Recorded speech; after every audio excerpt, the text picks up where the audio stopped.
They need your help if they are to continue their ability to protect this magical land.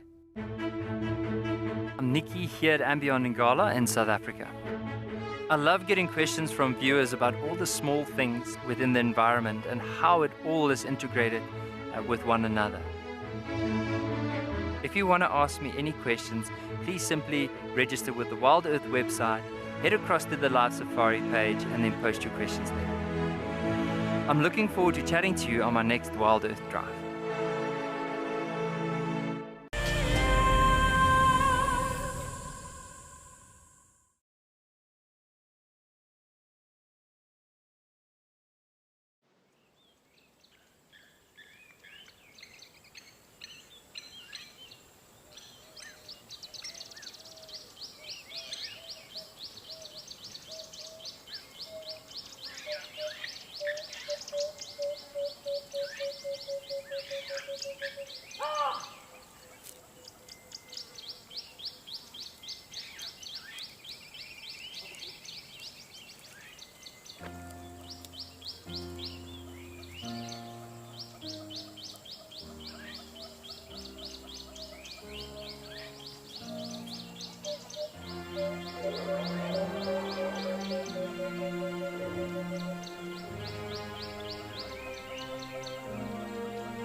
This program features live coverage of an African safari and may include animal kills and carcasses.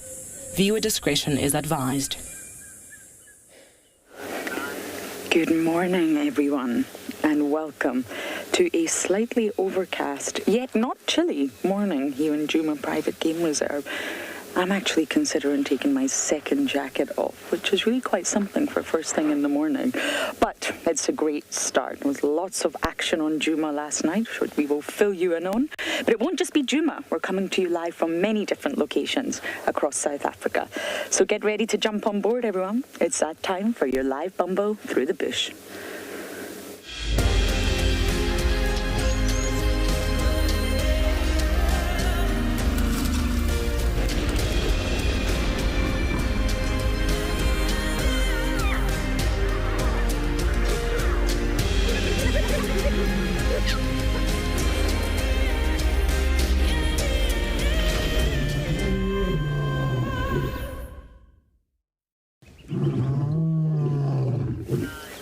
Welcome aboard, everyone. I'm very glad you decided to jump on the back of our safari vehicles, especially good old Wendy here.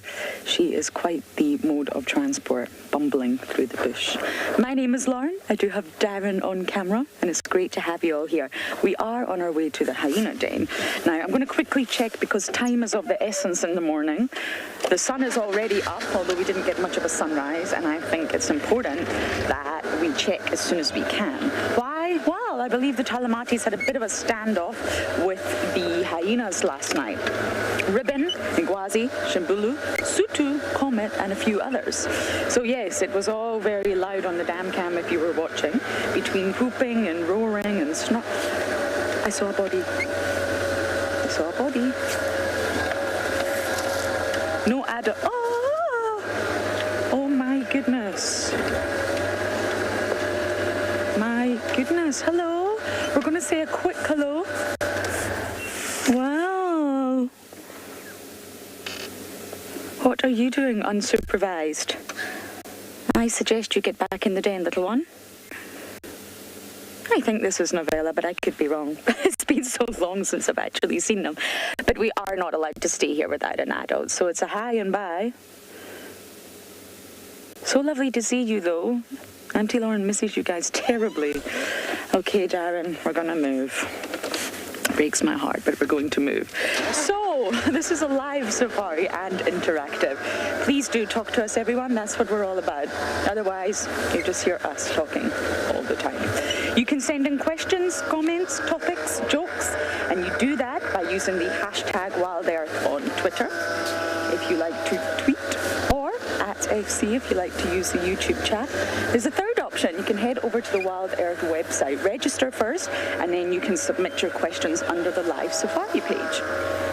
But kids, if you're watching and you're under 18, please do send in your questions via email. Bye. Anyway, yes, send them in via email, and that email address is kidsquestions@wildair.tv. Now, of course, the den was my first port of call because there were lots of hyenas around last night. I thought possibly they might be hanging out at the den, or they might have had a leg or a bone or something back at the den, but sadly, nothing, I'm afraid. Dear hyenas. Someone wrote on my Instagram, I hope this puts a smile on your face since you're not smiling anymore because of the hyenas. And that's true, it's devastating. But this was always going to happen. There was always going to come a point where the den would no longer be active, and sadly that time is now. Anyway, as I bumble off in this slightly warmish morning, we're going to send you to have a look at the weather across all our locations.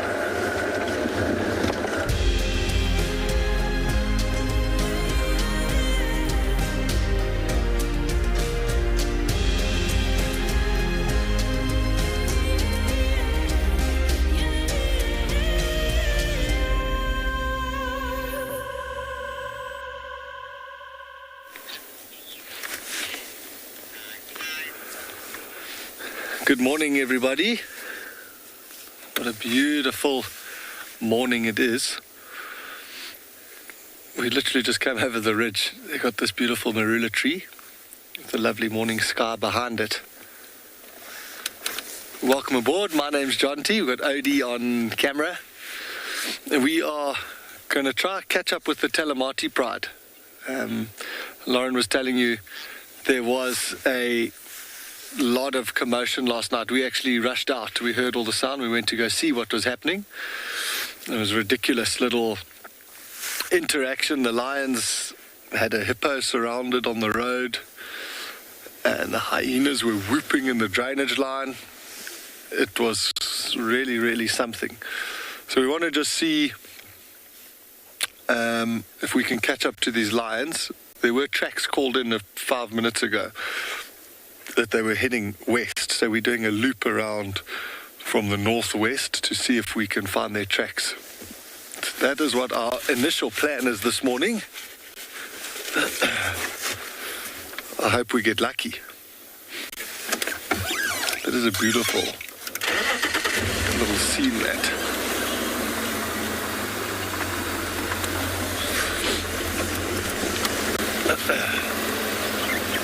Yeah, I don't know if any of the viewers, if you saw the clips on Dam Cam, but I'm assuming the audio must have been unbelievable. Where we were sitting, it was so loud. The lions roaring and the hyenas were rallying. We thought there was going to be a big interaction between the clan and the lions.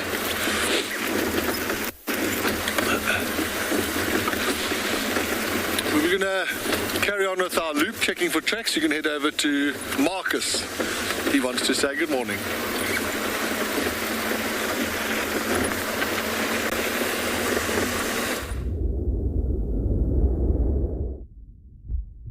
That will be a good one.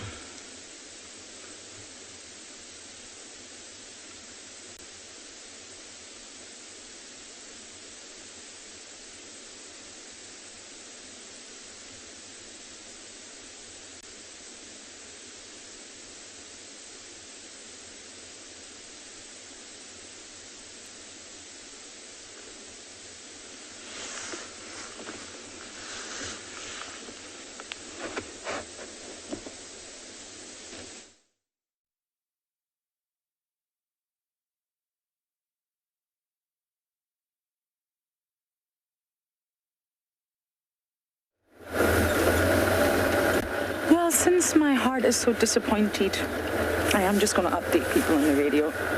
There were 2 mapinpan at the Misikaya, but no adults. And yes, I'm bumbling on to see what else I can find. I would like to see a leopard today. That would be jolly, jolly good. Everyone wants to see the hyenas today.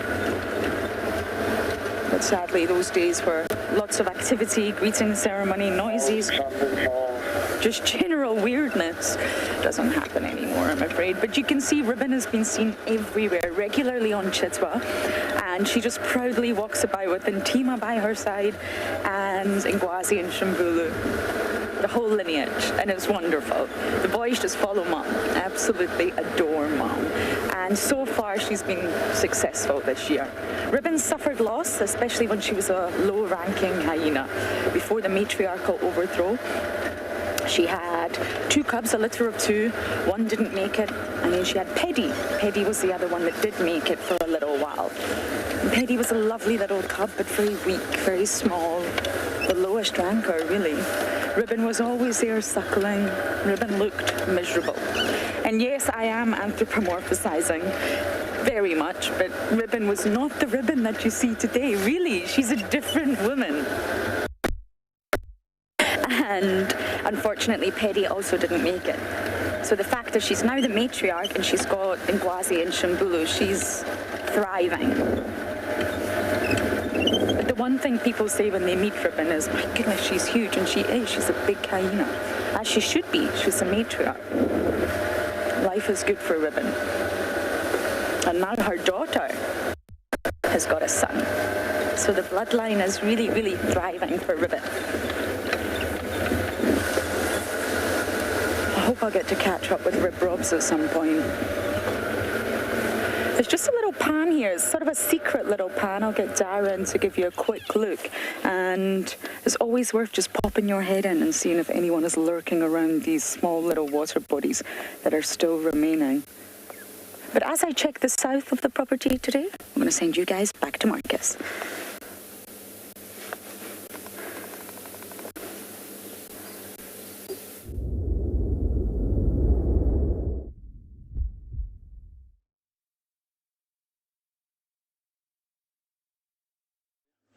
Western part of our property this morning, and a very good morning to the viewers, and welcome to and Beyond Ngala in Kruger National Park. I am Marcus, and of course on camera I've got Mpo. There goes the stamp.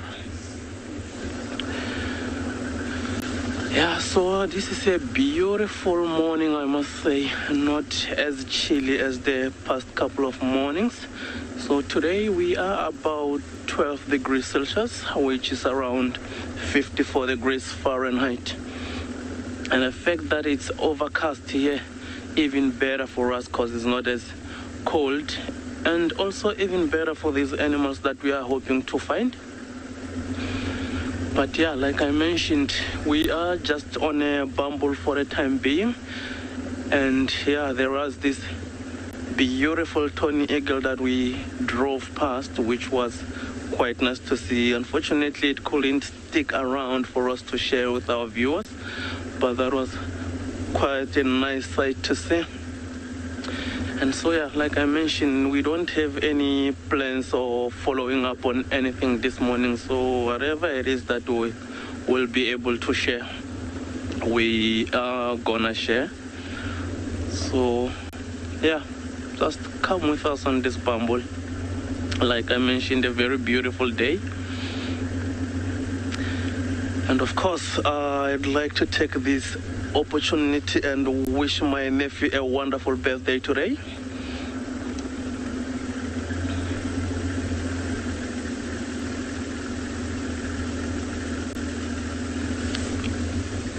Sorry, can you come again with a question for me?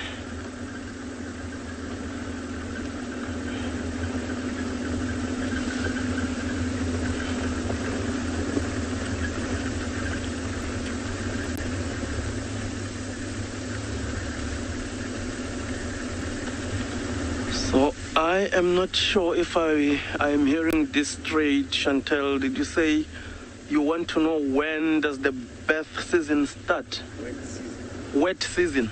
Oh, all right. So Chantel, in our area here, we've got some wet summer seasons as well as dry winter seasons. So of course now we are in our winter. So our wet season starts around towards the end of November. I think that's when it starts raining, at least up until March or so.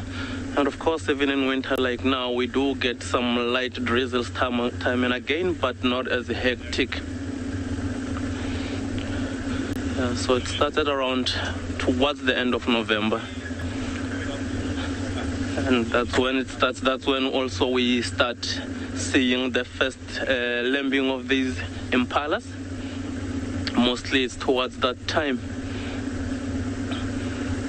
which is quite nice to witness. And of course, this vegetation in our bush becomes that green, which is quite beautiful. But also, that being mentioned, it also gets as thick, you know.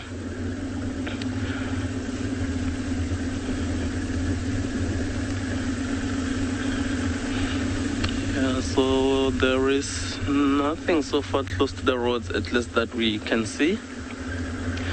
But yeah, we'll just keep at it, fingers crossed.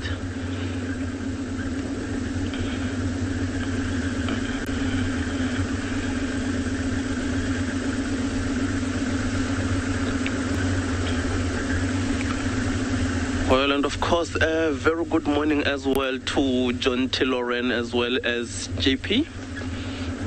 And all our camera operators, because of course they are the ones who bring you this magic that you see each and every day.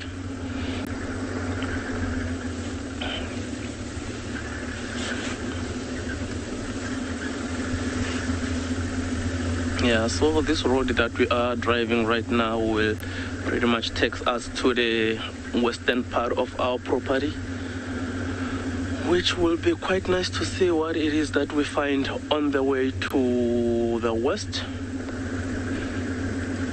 And of course, some of these lions, especially these lionesses with the youngsters, the last time they were seen, which was quite a couple of days ago, it was on that side and the western side of our property.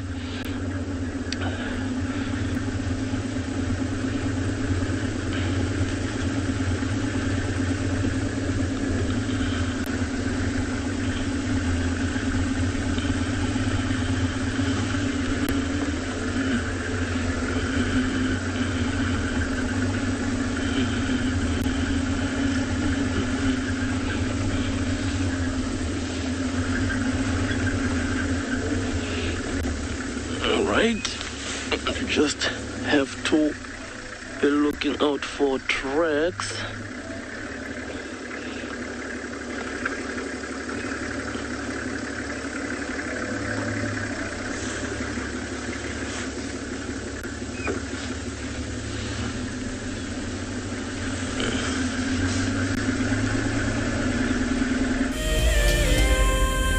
On board we have a very special guest joining our live safari today. We have Sue Fogel, who has bought a ticket to Dream.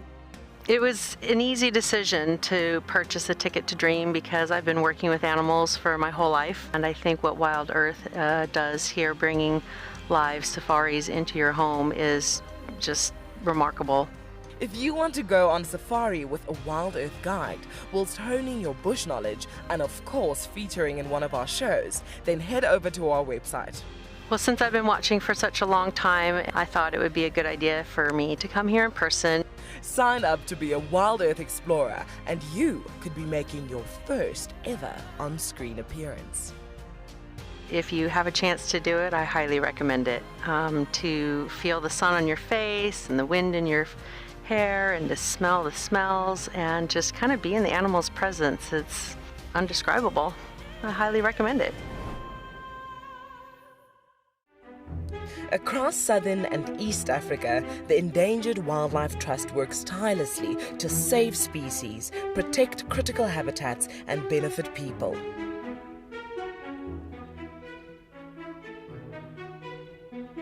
Join the EWT in returning wildlife to the wild. Go to ewt.org.za to find out more and follow our socials to see how you can get involved.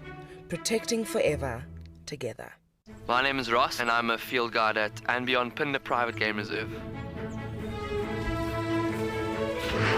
I love getting questions from guests on Wild Earth because I love sharing and learning information about nature with new people, and it also makes me feel like you're all joining me in real life. If you want to ask a question on Wild Earth, then you need to register on our website. Once registered, go to our live safari page and submit your question below our live feed.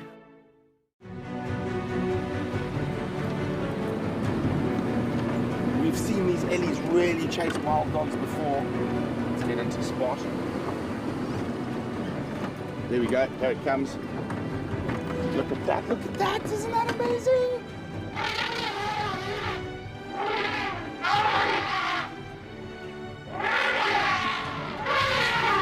Expect the unexpected here on Wild Earth daily.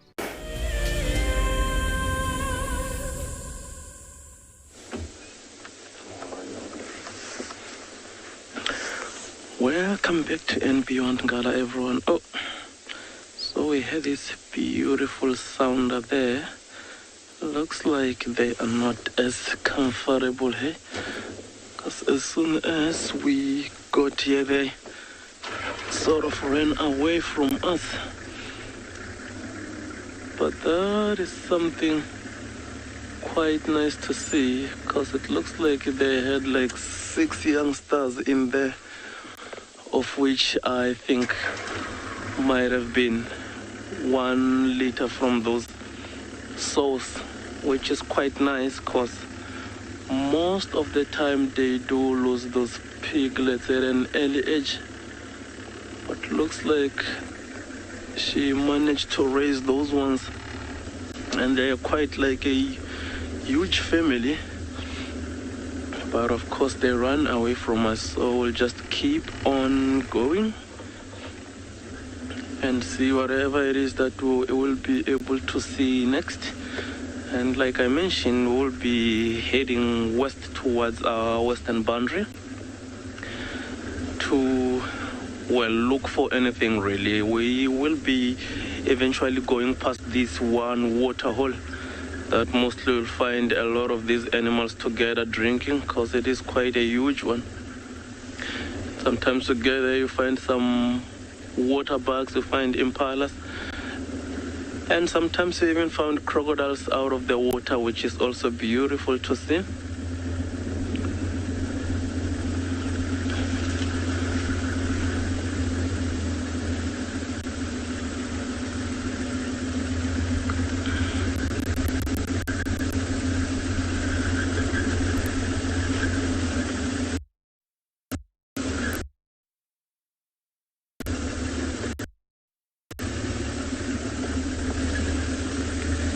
Can you please repeat that question, Alex?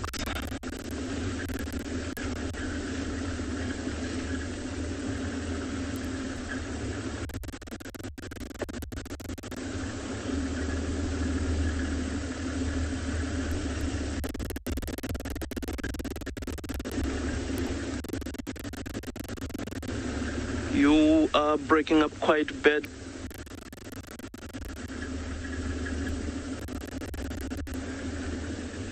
Right, so yeah, still heading west. We are going to send you over to Juma. Let's see what John T has got for us.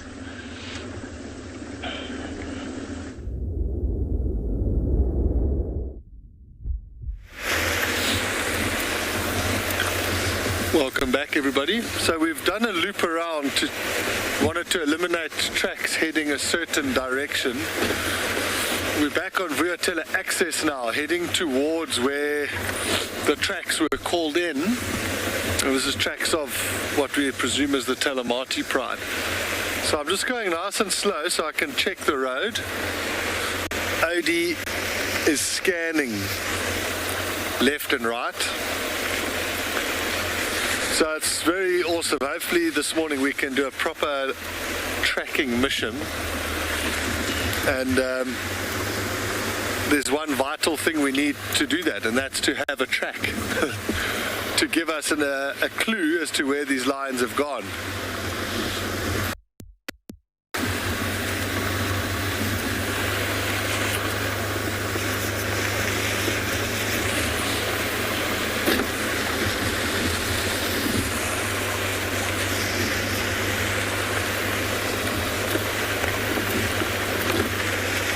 I really wouldn't have thought that they were going to go too far after I saw them yesterday.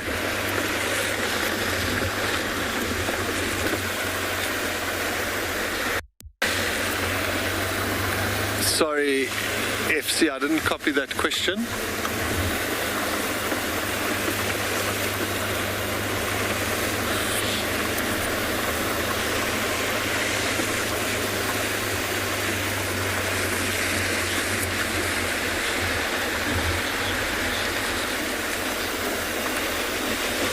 So, I mean, it would be quite a battle, but it would all depend on which ones had bigger numbers.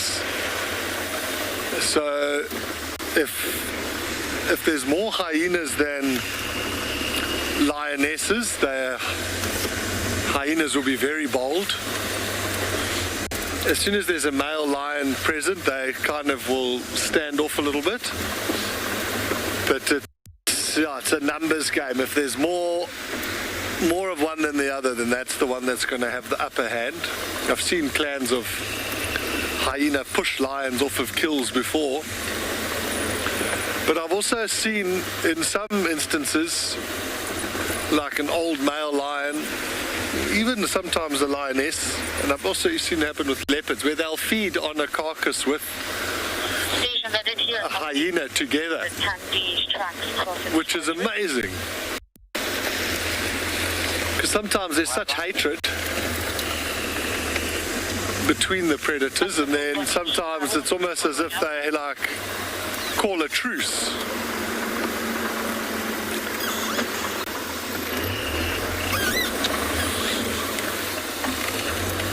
Thanks, Lauren. Yeah, we're making our way. I was just saying, after seeing those lions yesterday, and we know that they ate that in Yala, I really didn't think they were going to move too far, but maybe after the interaction with the hyena, maybe they got a bit of energy.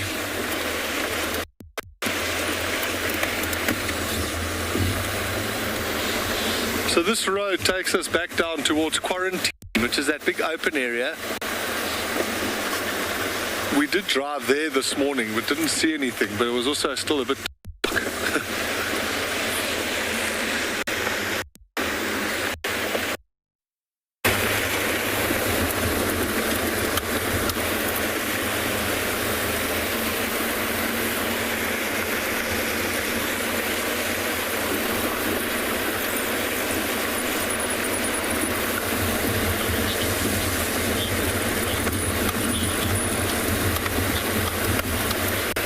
Alan, sometimes when it's a little bit cooler, we might get a chance to see some of the sort of more nocturnal animals. They might come out a bit earlier or stay out a bit later. So things like porcupine, honey badger, aardvark, cooler it is, sometimes they prolong their activity or they'll come out earlier.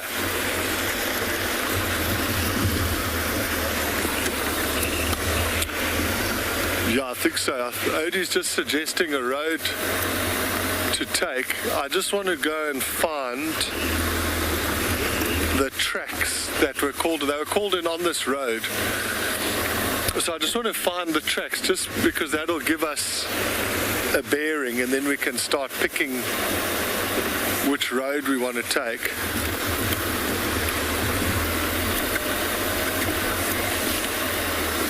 There's a lot of...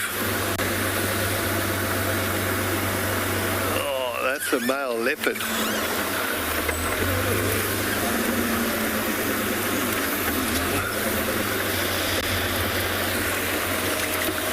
Now, let's have a proper look here.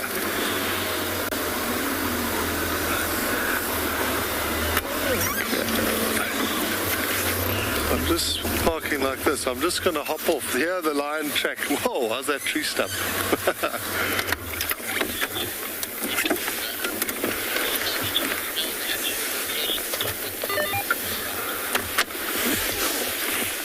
Nicanova, no, I don't. I'm not sure where the Nkuhuma Pride are. They would be great to see. They were last seen on the southern boundary a few days ago. I'm just seeing if I'm coming to the right ones.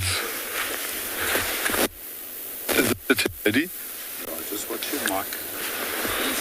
I'm just holding my microphone out, but can you all see these tracks here? So this is the tracks of the Pride. They're on both sides of the road. You can see these nice 3 lobes at the back. 1, 3, 4 toes, and they've gone up this road behind us. So it's so funny, we just did a massive loop. The entrance to the camp is like, I don't know, 400 meters that way, but that's fine. We've got these tracks. Let's see where they go.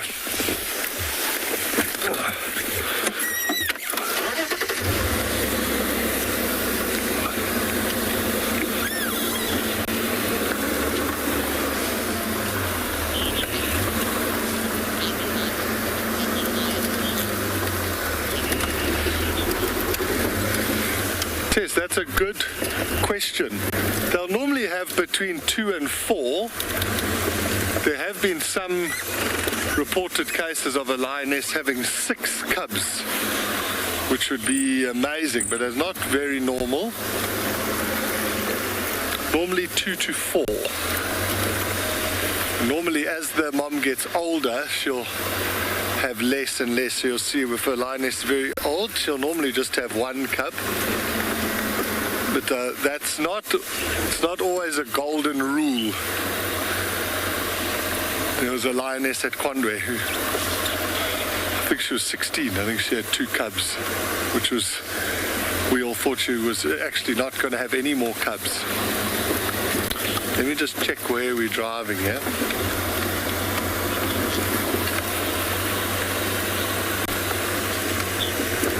So we're going to just keep trying to stick with these tracks. We're going to head over to Lauren, who's with the Battalier Chick.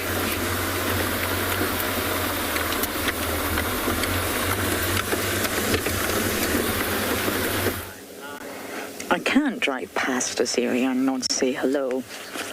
Hello, chickadee. You made us all proud yesterday. Yes, you did. But now you look extremely cold. I understand exactly how you feel. Now, to give you some context, we're exactly on the knob thorn that we landed in last night after the flight, and it's not the same tree as the one that the nest is on. So we're sort of still staying in a little triangle here. We're not going much further than that, which is absolutely perfect for us. But I would like you to go back to that leadwood.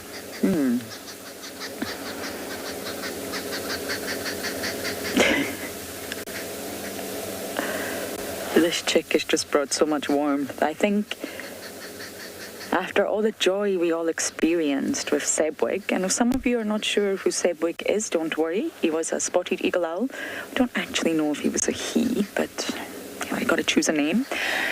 and found by Seb and I originally, and then named after Hedwig, the owl from Harry Potter. In case any of you were confused, so we turned it into Sebwig. And that's how the name came about. And my goodness, everybody really fell in love with this owl. But not only that, we really learned. There's only so much textbooks and literature can teach you, especially about birds. But when you actually spend time watching every single day this individual grow up and develop, counting the days, watching the days when the sort of feathers, the plumage changes, watching the first day that they start to spread their wings, when do they start to do the stretches, when do they start to walk? It's really incredible. You become a part of their journey. And they become a part of yours, I guess. And I think Sebwig was so special. Even our Olivia, who didn't make it that far. It's just so lovely to have another chick to follow. And we're all learning. We're learning about this battalier.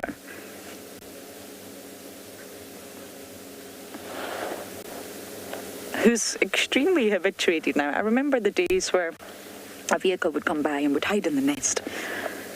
But now we're, well, yes, very brave.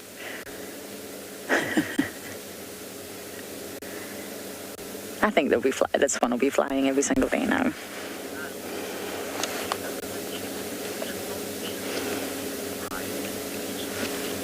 Ryan, you are 9 years old and you can't believe it. And I also can't believe it. It's a very big chick. It's been big from the first day we actually saw it.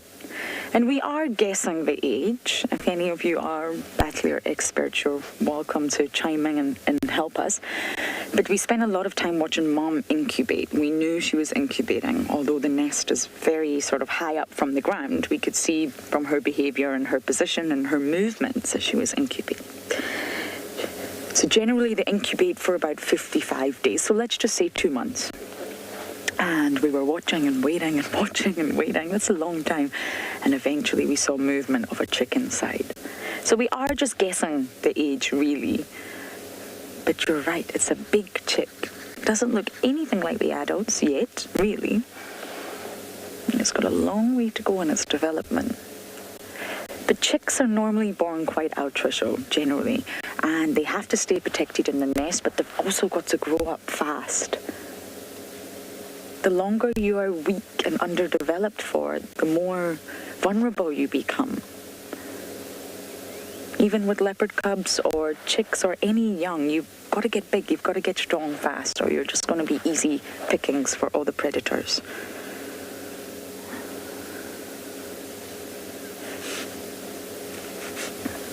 And the first flight is said to be anywhere between sort of 90 to 120 days.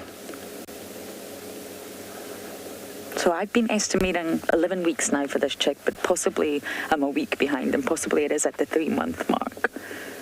And that would naturally be 90 days. How old are you, little one?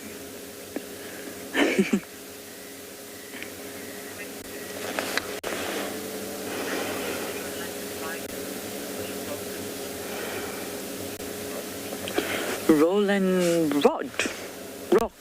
I'm not so sure. Either way, generally speaking, battaliers have quite a unique way of hunting. And that is due to the fact that they are diurnal. Oh, so beautiful. And they can scavenge and they can hunt. So normally they locate their prey aerially because they've got really acute, fantastic vision. And they can actually attack birds in the air, but generally they're really specialized at finding small little carcasses on the ground or small mobile animals on the ground, and they snatch from the ground level. That's what they specialize in, because they need to get to the kill before other scavengers come in, especially other aerial scavengers. A bird will always have the advantage over a hyena. It can just fly up in the sky. Hyenas don't fly. Imagine that. So that's what they specialize in, but they can attack birds in the air. They absolutely can. But they're quite well known for being found along roads, because once there's a roadkill or an accident with an animal, they can sort of swoop in and take that carcass before any other animal comes in.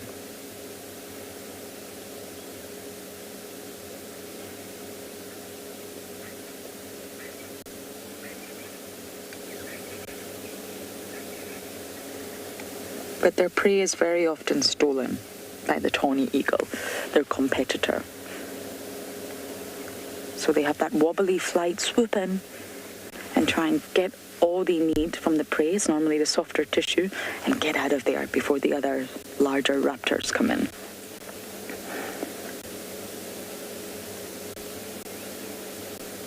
That's what they are specialized for.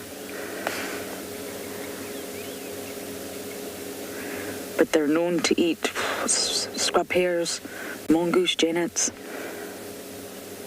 small birds like your pigeons, your doves, your starlings, even rollers. Snakes, very, very good at catching snakes. Your lizards, tortoises, terrapins, chameleons. They've even been known to eat fish when the water levels are extremely low. So their diet's very broad.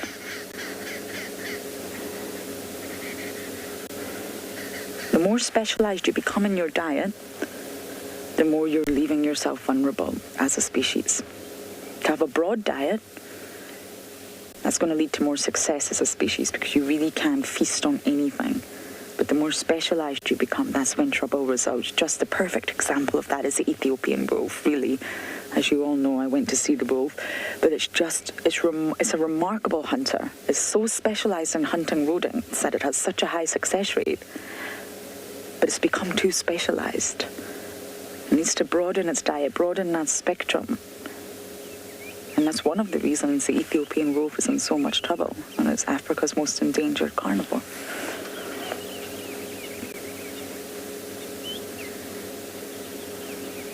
Chickadee, you look cold.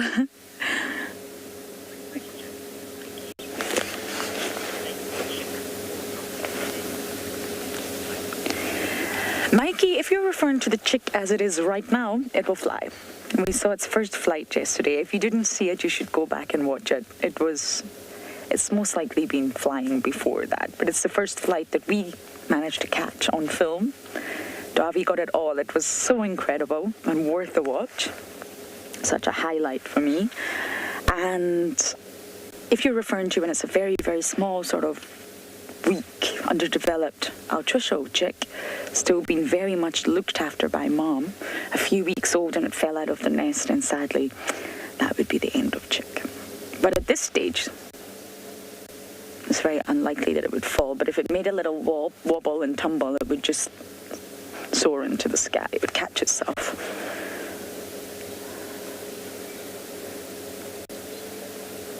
The flight was a bit wobbly yesterday, but very, very impressive. But this is the exact same tree that it landed in. I wonder if it just spent the night roosting here.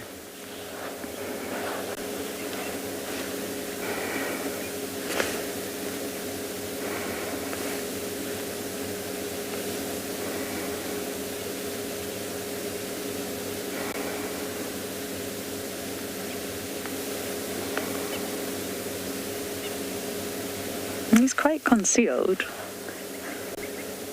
in this tree, completely visible. You could easily drive past the chick up in the snowthorn.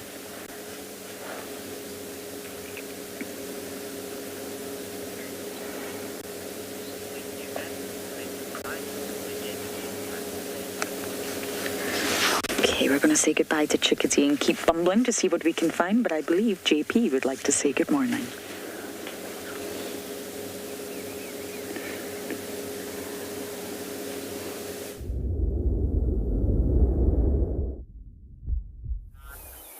Good morning and welcome to Wild Earth. We are live on Bushwalk at Pridelands Eco Training, and we started our walk a little bit earlier, started to see what we can find in terms of tracks and anything that we can work off.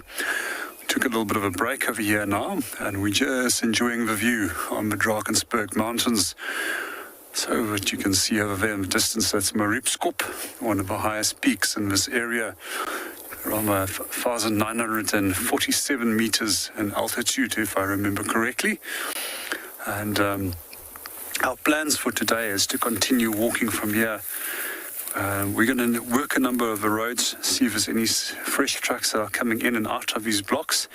and then hopefully we'll be able to track down our buffalo that we were looking for from yesterday. We're also looking for a group of lion that was in the area. However, we haven't been able to find any of their tracks, or fresh tracks at least, for this morning. But in the meanwhile, we're just going to provide you with the opportunity to enjoy the beauty of the Drakensberg Mountains. For those of you who are first-time viewers, Drakensberg means the back of a dragon. That's a great view.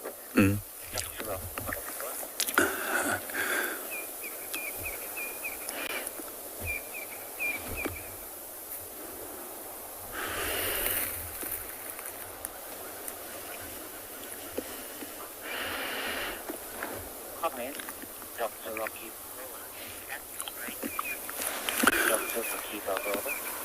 Good morning, Dr. Rocky Balboa, and welcome to the show. It is an absolute stunning view, and the view is equally beautiful from on top of that mountain when you look down over the low veld. I see the clouds are actually rolling in over Maripskop at the moment, which probably will make it a little bit difficult to see down in the low veld.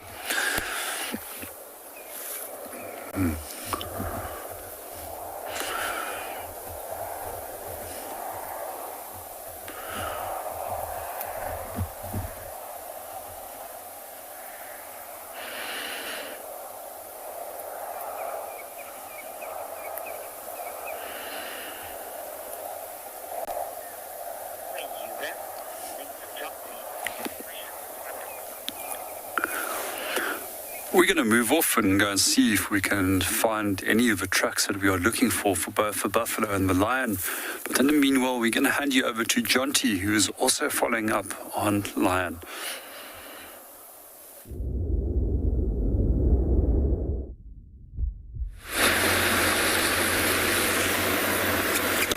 Thanks, JP. We followed those lion tracks, and they actually crossed off of Djuma. So they've gone somewhere where we can't follow. But we managed to find some tracks of a male leopard, but they're not as fresh as the lion tracks were. But we're just gonna Jason, come in. follow a little bit. Standing by.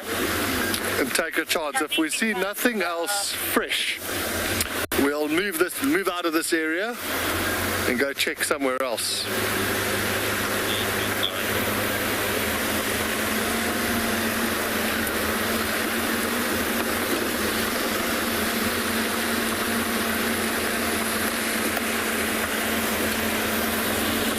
Such a pity, man. Those lion tracks. That's exactly what you want to see when they've got that shine on the back, and then you know they're clean and they're worth following. But we were just a bit too far behind them this morning. That's not a problem. We'll find something else. These leopard tracks have actually gone off. They went off to our right. We'll take the next road up. It's also just so nice being out in the morning air.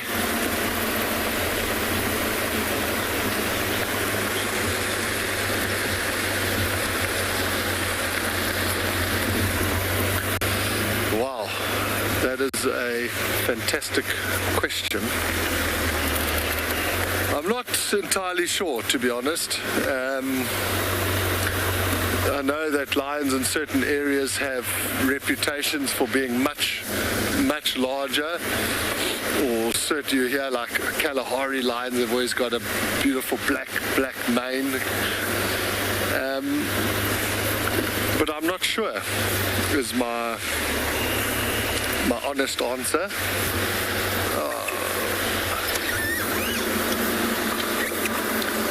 I know I've never been, but a lot of my friends have guided in Ngorongoro Crater, and they say those lions they always look in phenomenal condition and are enormous. But I must say, having the telematis around our car last night, busy roaring, they also look pretty enormous. Must have something to do with genetics.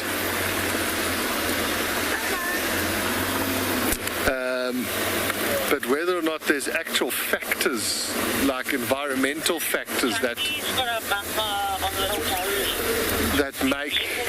make them bigger. I'm not so sure.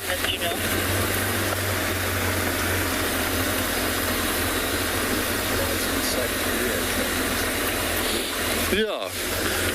Odie was just saying, if you look at lions in the same area, even within a pride, some lions are bigger than others. So I suppose some just have better genetics. Is that them, eh?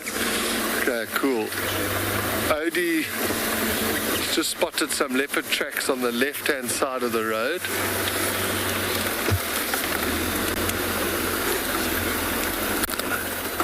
Now those are looking a little bit better. I wonder if it's Tabangumi. He wasn't far from here yesterday morning and they weren't able to find him in the afternoon.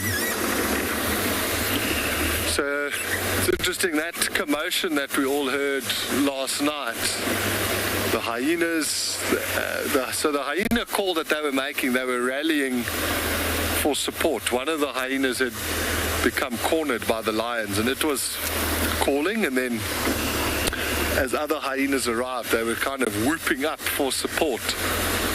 But leopards will go and investigate what's happening there, because sometimes in the chaos they might be able to steal a free, easy meal.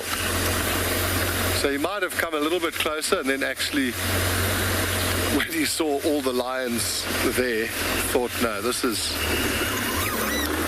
not where I need to hang out.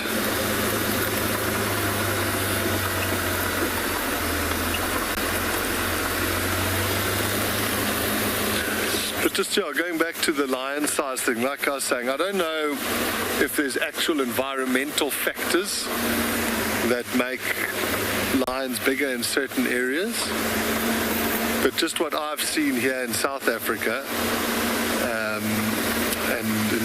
or Southern Africa, some lions are just bigger than others, even within the same pride unit. And even in coalitions, I know in the coalitions that I've seen in the Sabi Sands, the Mapocho, the Majingalan, the Mantamatle, the Gowries, or the Birminghams, depending which name you know them by, there's always like one male in the coalition that's like freakishly big.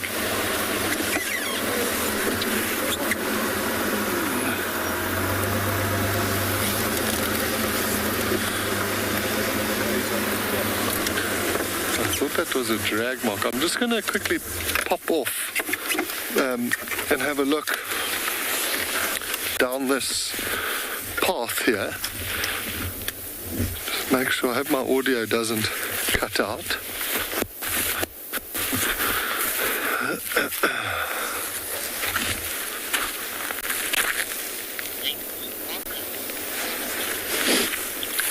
While I check along this path here, you're just going to head over to Marcus and get an update with what he's doing.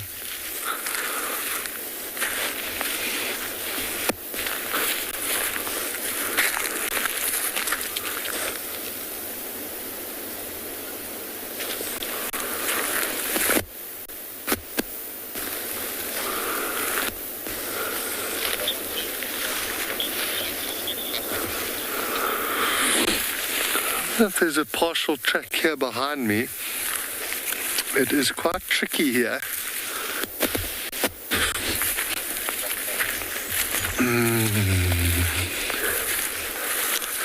You wish they would always walk in nice soft sand for you.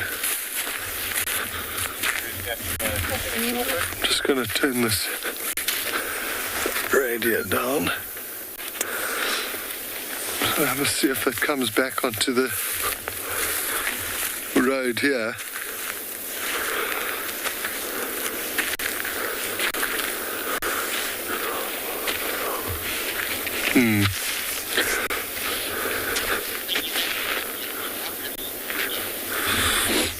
I'm just going to sift around here a little bit. You're going to head back to Marcus and see what he's up to.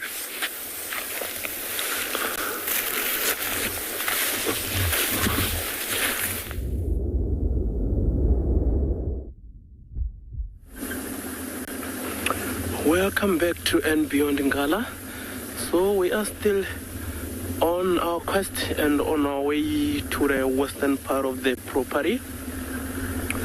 And as you can see, we are driving through a beautiful vegetation that I must say the western part of our property looks like it still has got a bit of green on it.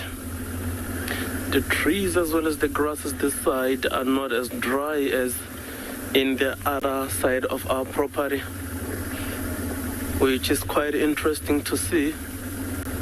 But of course, sometimes you get some rains here that will rain maybe too much on a certain portion and not so much in one of those other portions.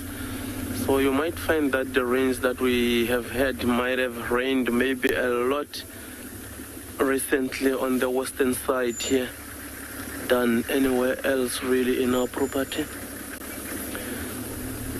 Because I'm sure, like on the sides of the road there, you might be able to see how green it is.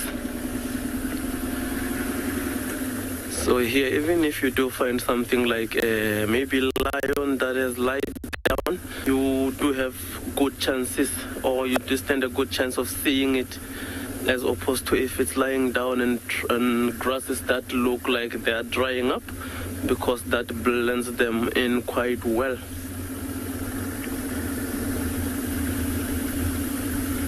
You see some elephant dung along this road here, but not as recent. So it shows that the elephants do move along, but it's not rather a fresh poo. So yeah, we'll just keep driving along, hoping that maybe we do find these elephants on the road here, because exactly for an animal like an elephant, it spends most of its time feeding. So they feed during the day, they'll feed through the night, and roughly at this time of the day, maybe when the sun starts coming up, you will see them most likely making their way to the water holes, where they'll be able to drink for the morning, and after that they'll just keep on feeding until maybe again early hours of the afternoon they go again for the water hole. Because of course for an animal that big, it needs a lot of food and also a lot of water, more so now that the grasses are drying. So it's a little better in summer when we've got a lot of these green grasses. The leaves are quite fresh.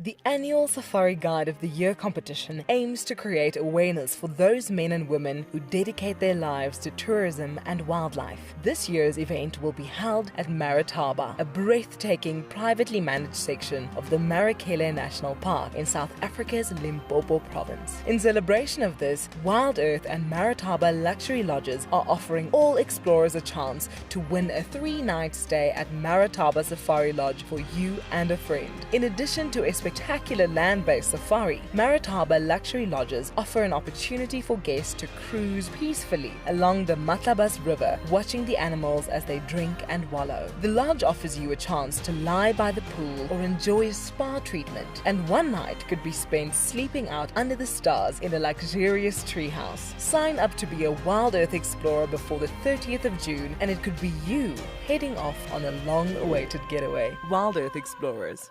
It's in your nature.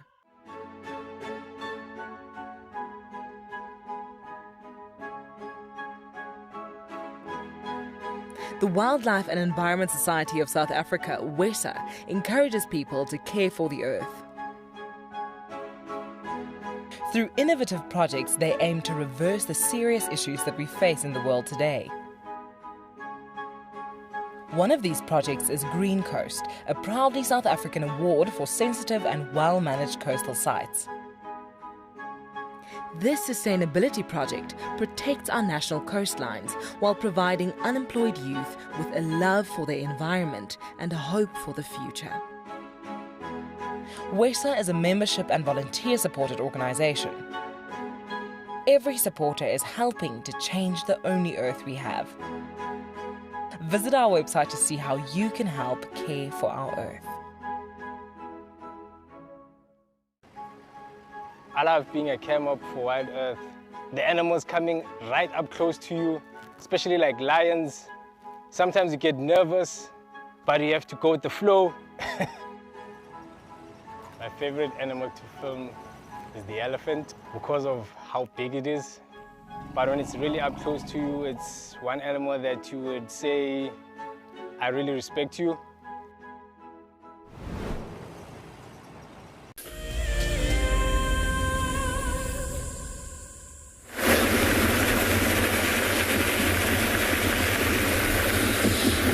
Welcome back with Odie and John T. So we just got a report that there was a pride of lions found on this cut line, which we've just turned onto. So we're definitely going to go have a look and see who it is. It's quite interesting that those tracks we crossed went west and off in towards Arathusa. So I'd love to know which pride this is. Leaving Portsmouth, making our way to Cheetah Plains.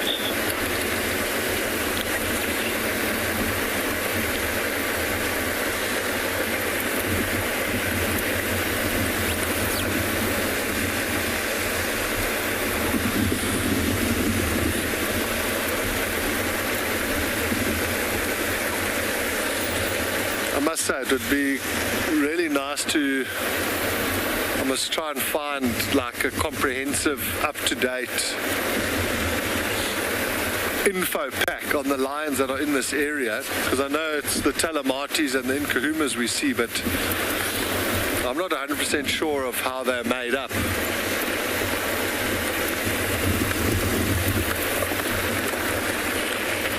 From what I thought, the Telematis would be kind of more in the north, and the Nkuhumas were the ones that were on the southern parts of Djuma.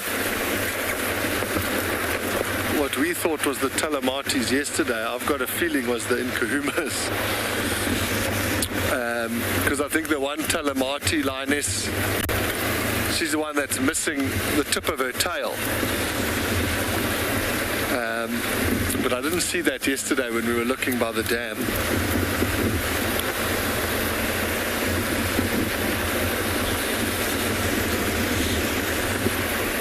So we're going to keep going and see, hopefully we can find them. They're supposed to be lying on the road. You're going to head to Pridelands and see what JP's doing.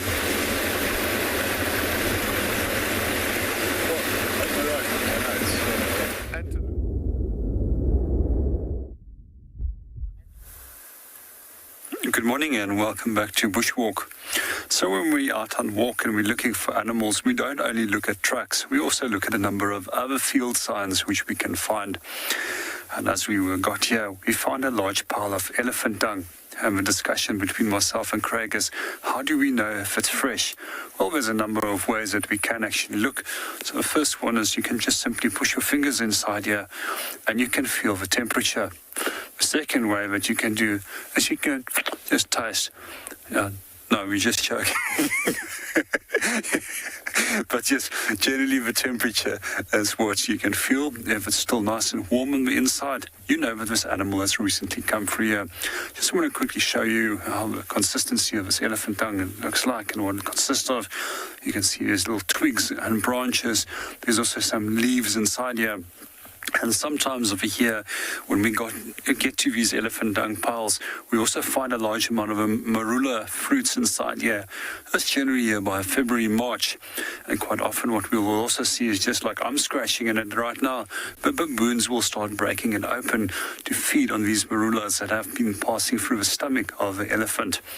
So elephants also are very important for us in the ecosystem and seed dispersal, but also some plant species have evolved a strategy to go through the elephant's digestive system to assist with the germination.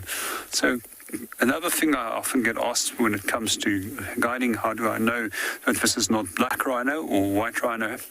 If we look at it, it is red brown, which is a coloration that it shares with black rhino because of a high amount of tannin, but you'll find a large amount of fibrous material compared to a black rhino that's got uniform 45-degree little sticks inside there and a lot of leaf material.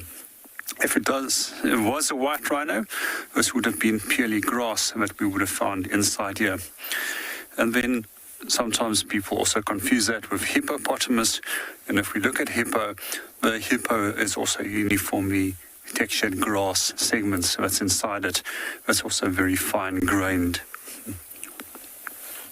So there's a number of things that we can use elephant dung for.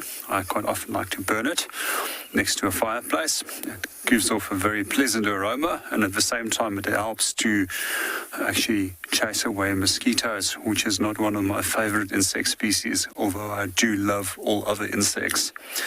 We also find that we can use this for actually burning. It makes a nice slow coal when it's dry, and you can actually cook on it. And you can also inhale the smoke if you have a chest ailment and you want to open up your sinuses as well as your chest, simply by burning it and putting a blanket over your head and inhaling that smoke. Well, let's go and see if we can go and find our elephant.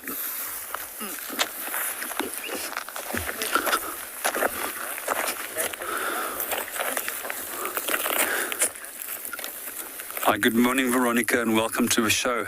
To answer your question, does it stick to my hands? Yes, I can smell it, but it's very pleasant. It's a very clean smell as well. And it's entirely safe to touch the elephant dung, and I promise you I will go and wash my hands very soon. And if it wasn't safe to touch, we wouldn't have done so. But I also would like to just at the same time discourage anybody from touching dung of carnivores, also bones and other things that you find in the bush. Those can potentially harbor some forms of bad bacteria and viruses, which our body is also not immune to. And one of the things that we've also been taught as guides over the years is when we are involved in game capture, especially when we are dealing with lions, is to always wear a pair of surgical gloves to protect yourself against parasites, which we find in lions, which our bodies can't deal with. So much safer to wear gloves if you are dealing with stuff like that. And if you have to work with bones or the scat of carnivores as a researcher, then it's best to do so with a pair of gloves. So as we move on, we're going to go and see if we can catch up with our elephant, and we're going to hand you over to Ngala and see what they have on offer.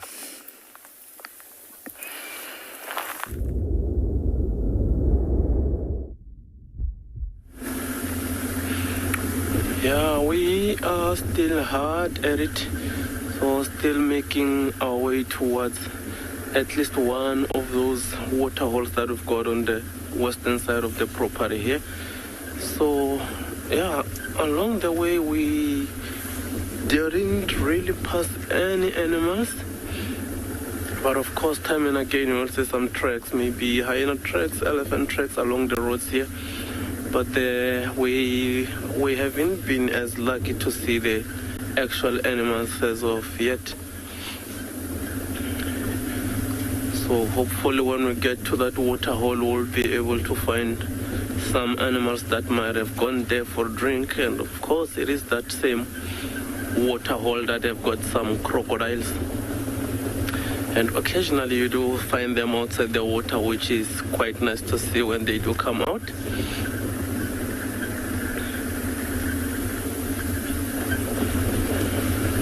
I must say, in that water hole there were also some hippos at times, but of late when we went there we can't really find these hippos. So we're thinking that they might have left maybe to the nearest water source, because these hippos would sometimes go from one water hole to the next.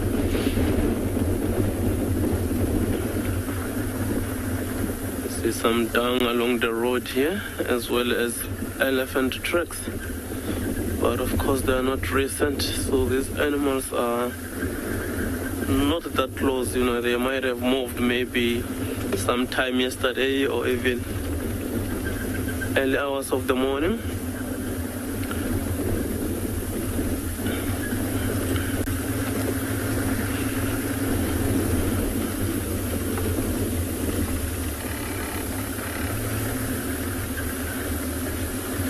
And of course there are some of these mopane trees, time and again, that we do pass. This one to our left here.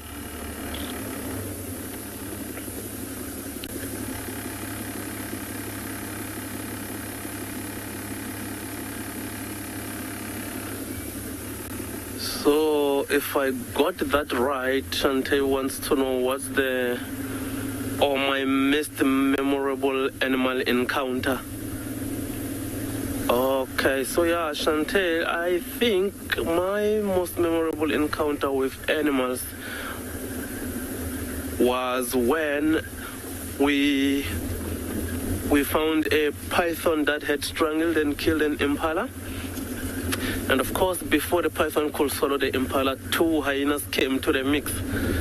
And that standoff between the hyenas and that python was quite nice to watch. So, like, when the hyenas would get close, try to steal that impala from the python, and then the python started hissing at the hyenas, and like it looked like the hyenas were not as confident to go for the python while it was hissing. And that was like a sighting that we find on the afternoon drive. And all of us were left that standoff as it is. We went back the next morning, we couldn't really find anything. So, but what we are thinking is that, of course, the python would have let go of that impala, which the hyenas would have devoured.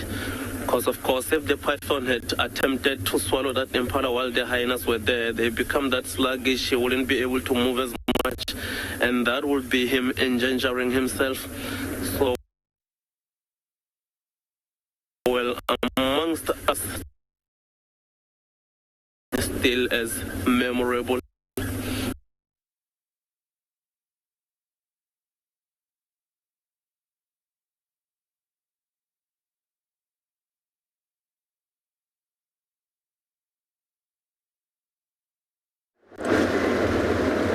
Sorry about that. You're now with us on a bit of a Ferrari safari. Michelle hates it when I say that, so I'm going to say that even more. That's for you, Mish. Ferrari safari. No, I'm not really. I'm just driving a little bit quicker than I normally would. There's sawing on the dam cam.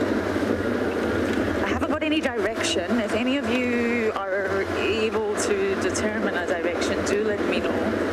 That's the tricky part. The dam cam is such a fantastic tool, but it picks up audio from very, very far. It even picks up audio from buffalo's hook, especially a leopard or a lion, because their voice box is specialized to project those vocalizations. So sometimes we've had audio and we scratch around and round and round, and the individual is found on buffalo's hook. However, I am going to try and do my best. I really would love to see some spots. Tandy's made a kill, or she's trying to make a kill on Little Gowrie. Very, very close to the cut line. We tried to get a visual for you all, but no such luck. Maybe she'll move into Chitwa. It's very sort of, she's right next to the Chitwa boundary. So it's good news for this afternoon. But I am racing to the dam cam area. We saw the 2 African hawk eagles on the nest. They flew away, unfortunately. But the 2 of them, the male and female, they're monogamous winter breeders. Very excited.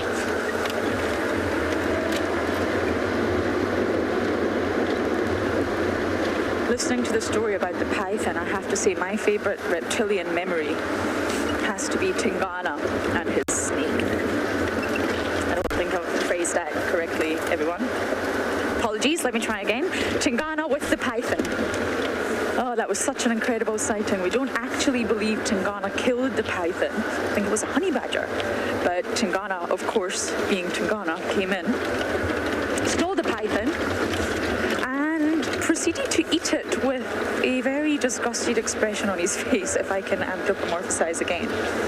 He didn't appear to be enjoying it one little bit, but he ate it and then he hung it on the marula. Watching Tingana hoist a python was really quite a special event. It was Darby and I.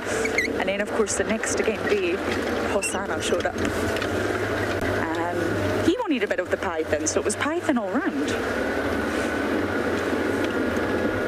Oh, I miss the good old days with Tingana and Hosanna. Father's Day is coming up, and the role of the male in the animal kingdom is really fascinating across the board, from insects to fish to mammals to birds. Is really, really fascinating, the role of the male, because naturally it's completely different from the role of the female.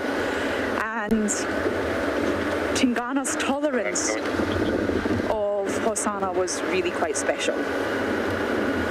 He really tolerated him because he knew it was his offspring. I mean, it's not genetically proved, but Tingana himself believed that Hosanna was his, and that's why he tolerated him. We had lots of nice interactions between father and son with those two. Okay, I'm at the dam cam. If any of you have any information, please let us know. I'm going to turn off my engine, hopefully find a leopard, but for now, over to JP.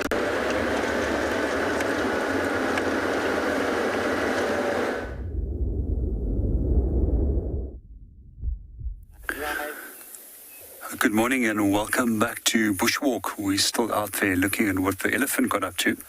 We've decided that it's not really worthwhile following up on this elephant any longer, as he has passed through here several hours ago already.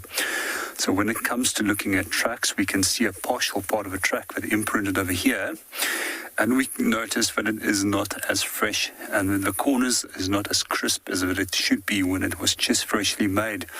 We also can notice right over here that there is a antlion hole over the track that was made by antlion larvae, which is telling us that this has been made after the elephant has come through here.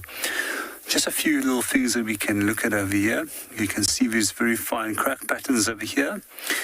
And if you start looking at these crack patterns on the foot of an elephant, and the same applies for rhinos, you can actually start identifying individuals. It's like a unique fingerprint, very similar to looking at different species of zebra. When you look at their coat pattern, they also have a unique coat pattern, which can also be used like a fingerprint to identify a specific individual. Something else that we also noticed that was left here by the elephant is this branch, and when we look at it, it's still slightly damp from last night, and if it was fresh, it normally would have much more moisture on it and almost like a slimy little feeling that it sometimes leave if it was just freshly been broken off. But here you can see where the elephant has now grabbed it, and he simply just pulled it through the molar teeth, and he stripped the outer layer of thin bark off when he was wanting to obtain where all the nutrients and minerals is. The rest of this fibrous material from the inner part of the branch has got very little nutritional value for the elephant, and that's why it's been discarded. So if we look at what elephants eat, they eat a wide range of different plant materials. Sometimes they target the fruits, sometimes seeds, sometimes flowers, sometimes they'll go for the bark. Other times over here they will also uproot trees, specifically going for the roots of those plants. Quite often we find that in the winter months they uproot the knob thorns as well as corkwood trees in this area to get to the roots, where there's a lot of nutrients and moisture being stored inside the root, which is basically a storage organ. And then other times over here, you'll also start noticing that they will specifically focus on stripping off bark. And they love stripping off the bark of knob thorns, especially around by September when they start flowering. And there's a thin little layer of the outer bark that's still over here. We quite often strip this off if it's the long lengths. And we can start, if we have long strips, we can start making a rope out of this as well. I showed a few days ago how to make rope. Maybe if we do get a tree that's been damaged again a little bit later by elephants, I might just do that again as a little demonstration how to make rope from the inner bark of a plant.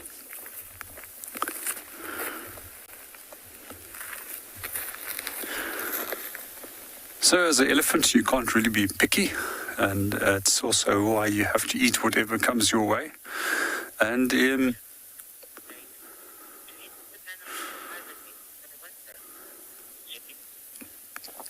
good morning and welcome to the show. With regards to your question, does any animals hibernate in winter? Not really in South Africa, no. However, we do know that certain species like the South African hedgehog does go into a state of torpor, where it basically goes through a period of reduced energy consumption, and it stays inactive during the winter months, but not in a full state of hibernation. We also find when it comes to reptiles, some species of reptiles will not go into a full hibernation, but they will also go into a semi-state of torpor. They'll move in and out from their burrow systems, use the sun to heat themselves up sufficiently, and then move back into the burrow system. However, that's on a high veld, they go through longer periods of inactivity because of the temperature and difference between the high-lying areas of South Africa and the low veld where we are, where it is much warmer. And then all our frogs and amphibians, they also disappear for the winter month. Go and hide somewhere where it's nice and warm. And then only become active again when it starts becoming warmer in the spring months.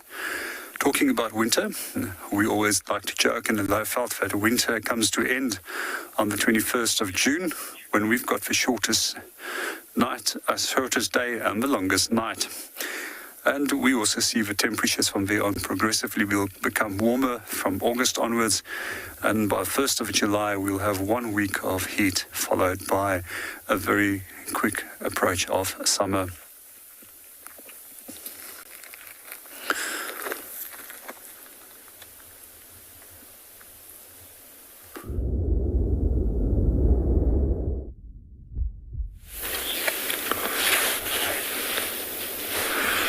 So, unfortunately, those lions headed into an area where we had no more signal, but we heard a leopard calling while we were on the cut line. So we've just come down to this beautiful spot looking at this awesome jackalberry tree. And we're just listening. The last time we heard the leopard call or rasp was maybe 5 minutes ago. So we're just sitting, we're just not going to move for a while, we're just listening.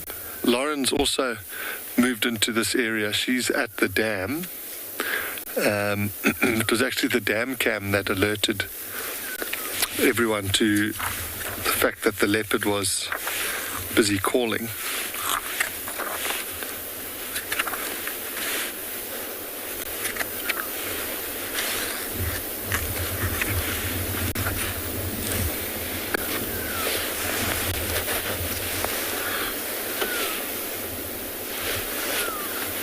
Come on, leopard, we just need that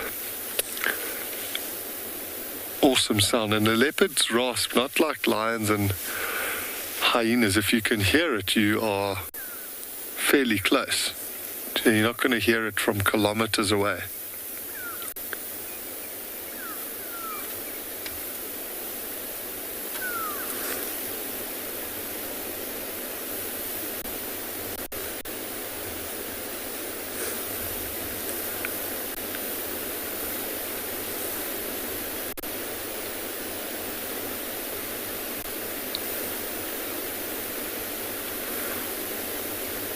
I wonder if it's not down in that drainage line, sniffing the events of last night.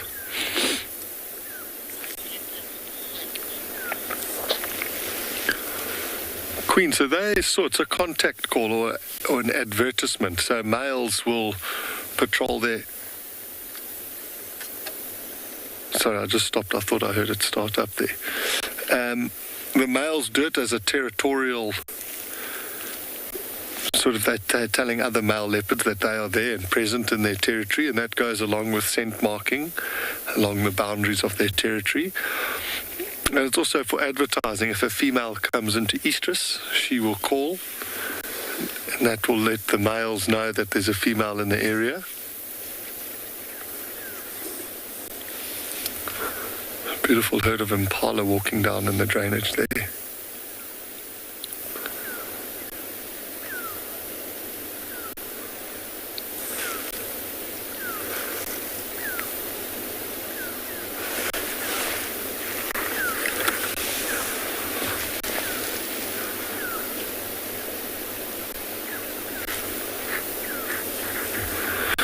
Walking past an ancient leadwood there, you always wonder if these leadwood trees could tell you a story, what they've seen.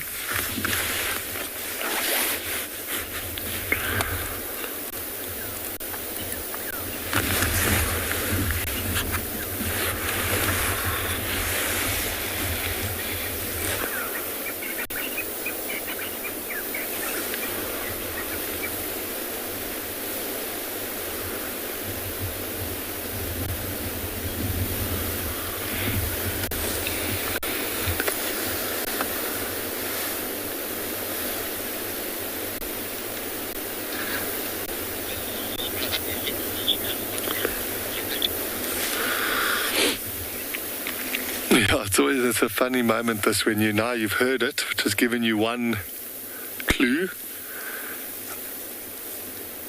And so now we've gone closer to the area. Now you kind of wait with this anticipation to hear it call again.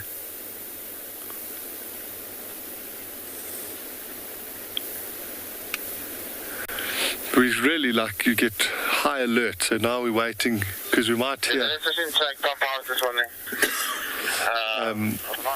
You're waiting to hear maybe a squirrel alarm call or some Franklin's alarm calling.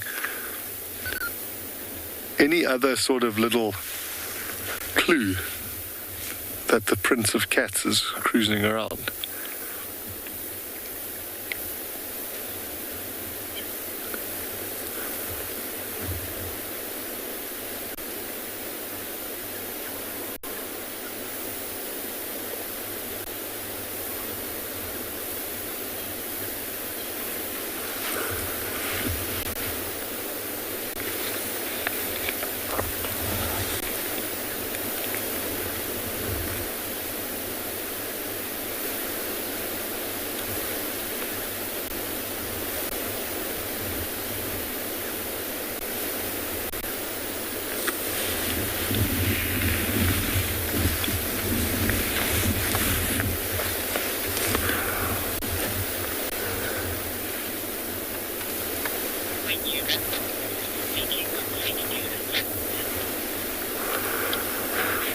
We're just going to stay here by this big old jackalberry tree and keep listening and see if we hear any sign of this leopard.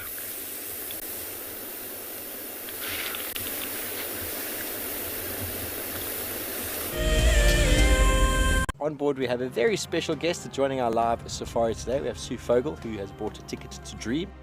It was an easy decision to purchase a ticket to Dream because I've been working with animals for my whole life, and I think what Wild Earth does here, bringing live safaris into your home, is just remarkable. If you want to go on safari with a Wild Earth guide whilst honing your bush knowledge and of course featuring in one of our shows, then head over to our website. Well, since I've been watching for such a long time, I thought it would be a good idea for me to come here in person. Sign up to be a Wild Earth explorer and you could be making your first ever on-screen appearance. If you have a chance to do it, I highly recommend it. To feel the sun on your face and the wind in your hair and to smell the smells and just kind of be in the animal's presence. It's undescribable. I highly recommend it. Take 27. I'm Carol from Chicago, USA. This is me 5 years ago. No music, no editing, real time. I was hooked. Thank you so much for that, Wild Earth. I had lost my job and I also lost one of my pets. So Wild Earth has seen me through very hard times And I just want to thank all of you for being there for me when I needed you most. We love you. We start and end our day with you, teaching our grandkids all about nature through you, your wonderful educational safaris. We really do appreciate being on safari with you, especially when it's cold and wintry in Canada.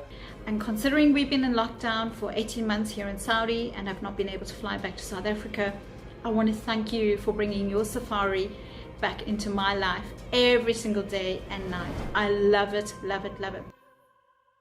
My name is Lauren and I'm currently working in Djuma Private Game Reserve here in South Africa. I love answering your questions during the live safaris. It's my favorite part. It feels like you're on the vehicle with me and I'm able to teach you exactly what you want to know. If you want to ask a question on Wild Earth, then you need to register on our website. Once registered, you must go to the live safari page and ask your question below the live feed.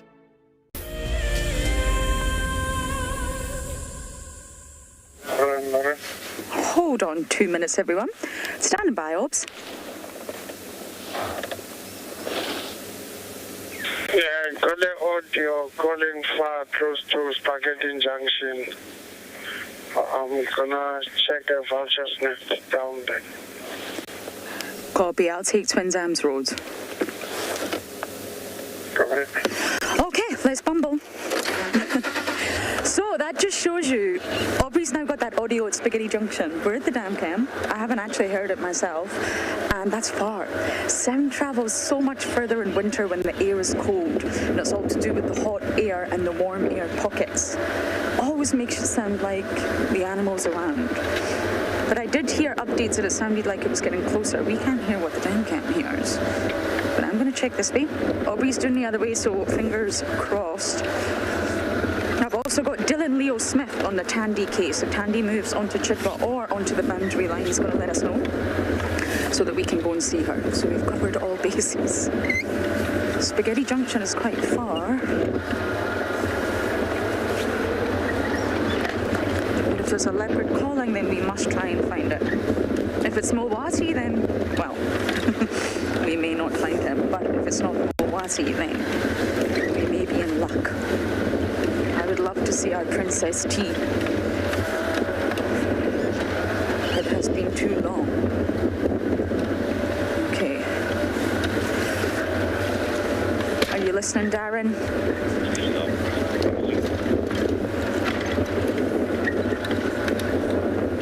There's lots of impalas around the dam cam as well, and they all look remarkably relaxed. They definitely have not seen or heard a leopard.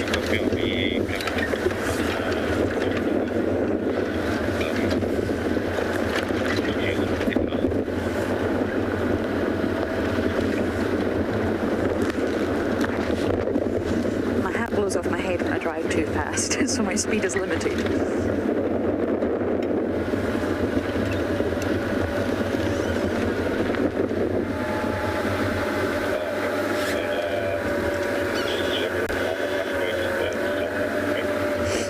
Sounds in the wild are amazing. So incredible. And I have to say we probably are very accustomed to it. And possibly I'm honest enough to say that maybe we take it for granted. I'm just looking for tracks here to make sure no one has walked down this road. And they haven't. Maybe we do take it for granted, not intentionally.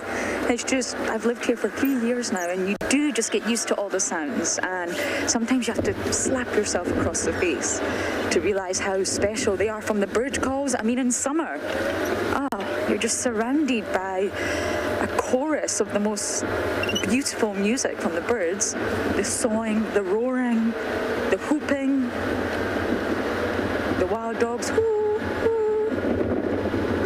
even just the hippos. I mean, the noise that comes out of that hippo at Garuda is really quite spectacular. And do we understand what that organism is saying? Possibly, but possibly not. They live in their own little world, their own little bubble. All of them trying to mark their own territories. All of them trying to communicate with one another. Audio is really really special. So to answer your question, I probably am used to it, but I do try to pinch myself now and again to remind myself how special it really is that we all get to hear this.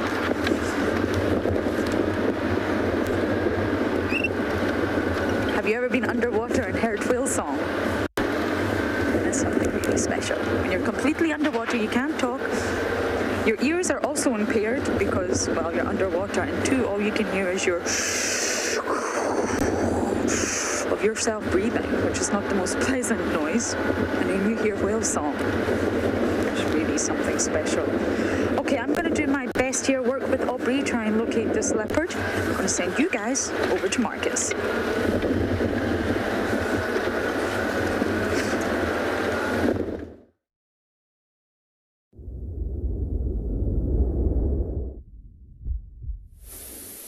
Welcome back to And Beyond Ngala, everyone. So we are now at that water source in the west, the one I mentioned that we are eventually going to, and there is absolutely nothing. However, there are those beautiful Drakensberg mountains that we've got in front of you there, that sorts of silhouettes these trees that are around this waterhole here. Quite a very beautiful mountain, and you can see all those colors come out nicely there.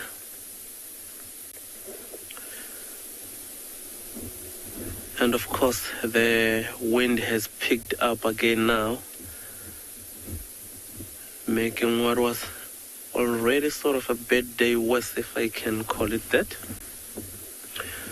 Because yeah, we've been bumbling, we have been burning none of these animals close to the road here. Just let's enjoy that beautiful view of the mountain from high up here. We are on the dam wall, by the way.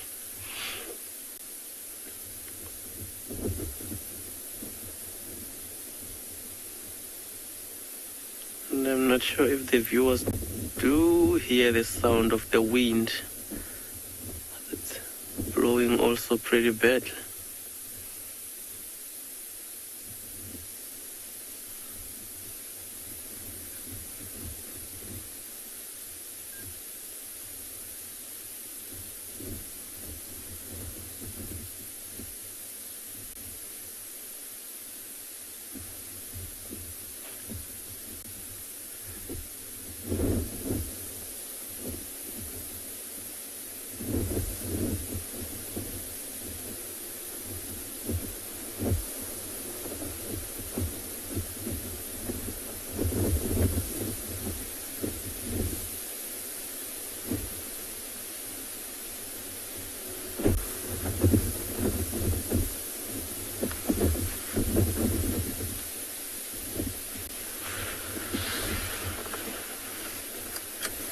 Try moving forward a bit, just to scan around this water hole here to see if maybe at a distance we might be able to see animals approaching, or even the ones that are maybe getting away from the water. I find that they have drank already.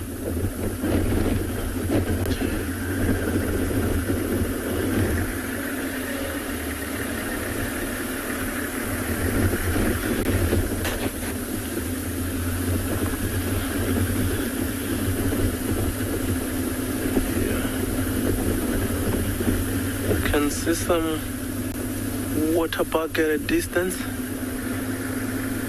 Unfortunately, they are deep in the thickets. I don't think we will be able to get them on camera. And we'll give it a try, see if we come out right.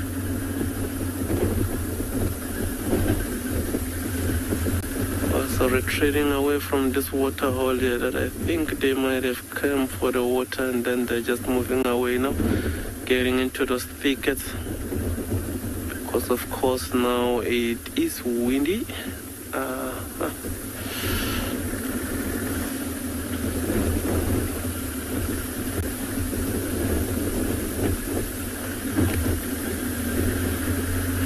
I don't think we'll be able to view to them.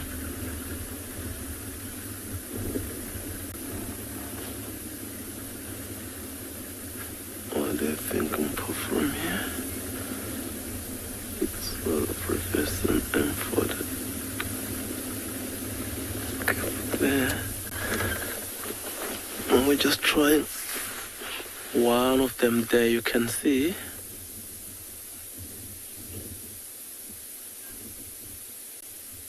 This is how it's just looking out like that.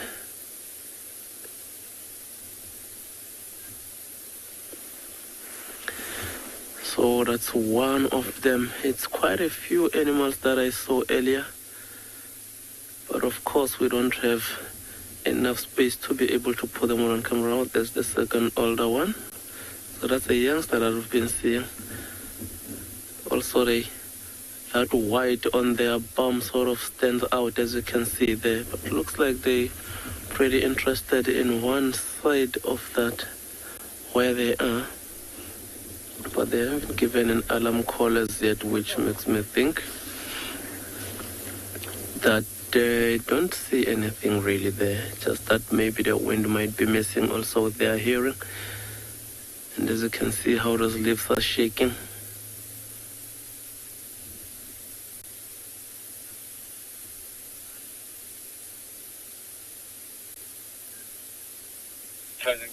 Can you please repeat that question for me?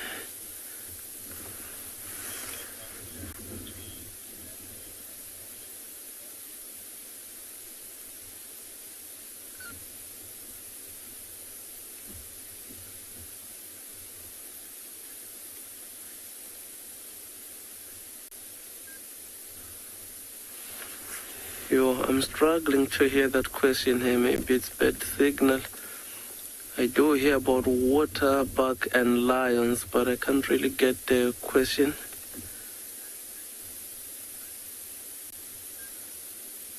Do lions like to feed on water buck? I think that is the question. Yeah, like with lions, we always mention that they are opportunistic. And of course, there is a saying that these water bucks have got like a musky odor, but they are also prone to lion predation. So lions do feed on water buck occasionally. It's something you don't get to see in like each and every kilo, most of the kills being water bucks. However, we have seen lions that were feeding on water bucks.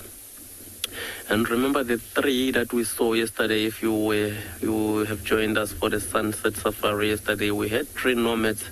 Those are the ones that we have found like a couple of months ago that have killed a water buck close to one of our water holes in the eastern side of this property.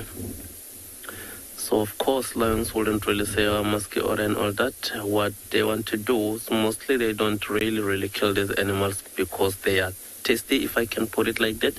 So it's more for survival. And as you can see, that one female there is looking in that particular direction that we mentioned, but as you can see the other ones as well just feeding, going about their day. Not too bothered at all. And you see how she has sort of cupped his ears, or her ears rather, to that one direction. So I did mention that of course their sense of hearing will be a bit compromised, especially when it is this windy, because even these bushes around them do make some noise, so they'll have to even be extra alert. Oh, there it's moving away.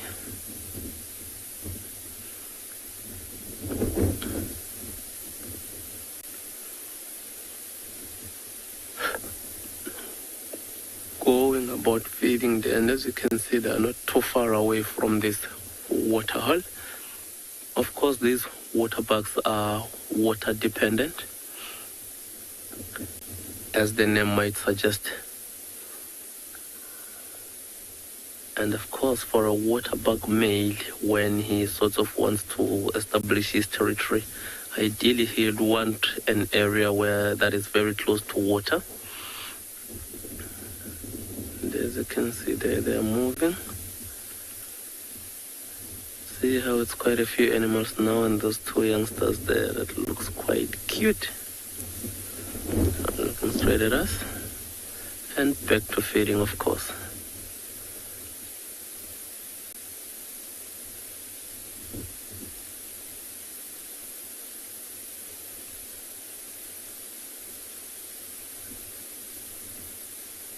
And that one is not the last of them. As you can see to the right also there is that bull.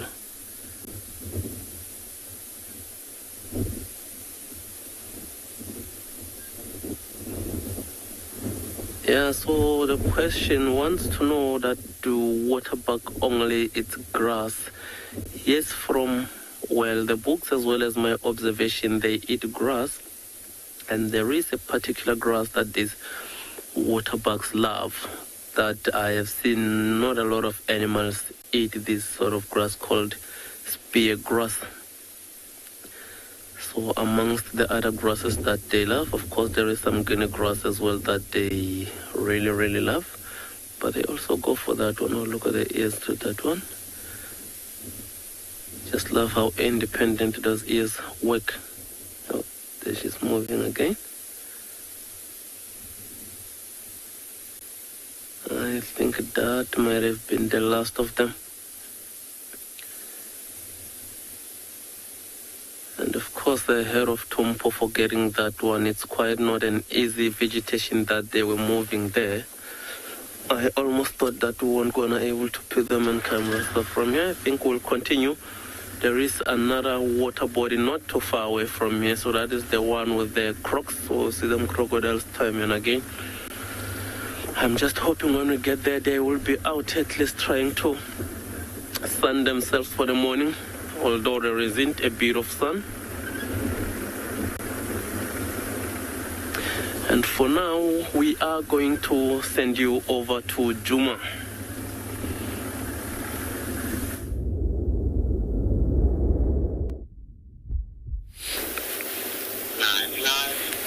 Happy bumbling Marcus. So we just switched off again to listen some more, and a giraffe walked out, which is pretty cool. Often giraffes will help us find predators if you see them sort of staring down at the ground in a certain direction without moving. It can often indicate. But you're going to quickly head over to Lauren. She's got a leopard.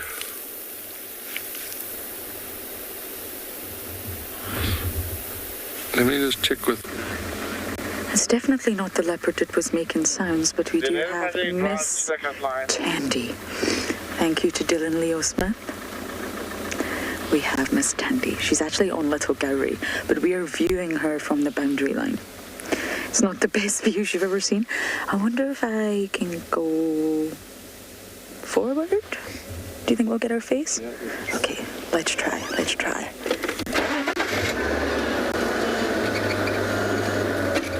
Happy with that? Let's see.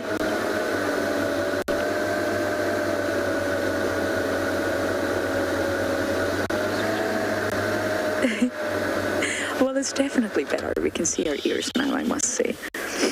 And she was hunting impala earlier, but she was clearly not successful. And I am hoping that she comes on to Juma. Okay. Miss Tandy, it's been too long.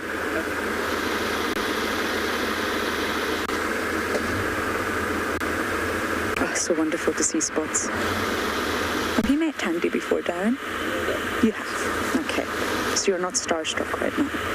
Okay, that's fine. Okay, we'll forgive you, Dylan. He's going to bomb our shot, but that's fine. We'll forgive him.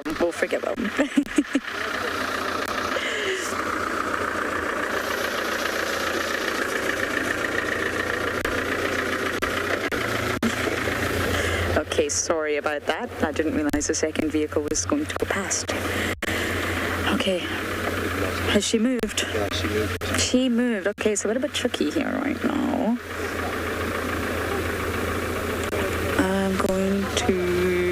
What am I going to do?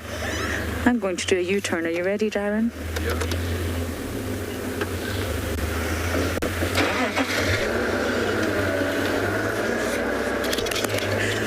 Okay, we've just had wonderful news. It's a secret though. is a wonderful human who's going to do us all a favour. James Richard, you're right.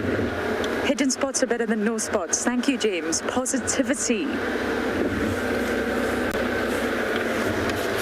Okay, everyone.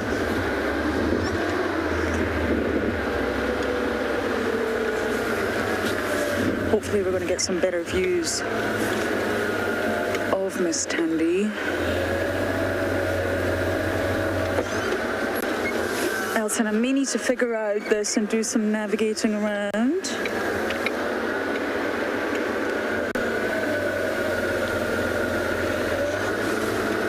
Let me see.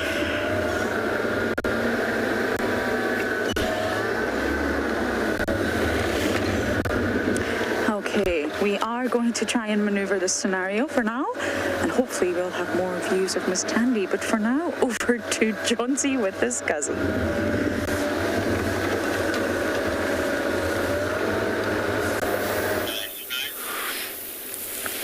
Wow, that's so cool that Lauren's managed to have a look at Tandy. We're just watching this giraffe. We heard one brief alarm call, but it was only one. So it hasn't really given us enough of an indication. And we haven't heard this leopard call again. So you might hear the radio. I'm busy working with Aubrey to try and close in on where this leopard was calling from. He seems to think we should go head towards Chelapan and have a look there. Oh, now I can hear a squirrel alarming. Sometimes when you're waiting like this, your mind starts playing tricks on you. But I think we'll go around and check towards Chelapan. And then we'll take it. We'll see if there's any fresh sign there. Hopefully if we can find some tracks now, we'll know that they're fresh because we heard the leopard this morning. In the northeast from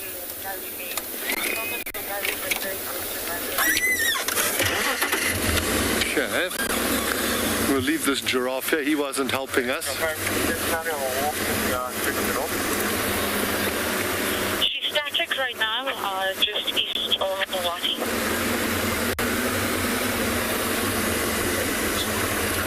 Yeah, there's a couple of little raindrops falling on our heads. Raindrops keep falling on my feet. So it also can be sometimes frustrating when you hear leopards calling. They don't sort of go on and on and on. So you've got to try get close enough so that when you hear it one more time, you can kind of try pinpoint exactly where it is. So we got that one that's brought us to this area. Now we just need one more to try and make the circle a little bit smaller. Otherwise it is a bit like looking for a needle in a stack of needles.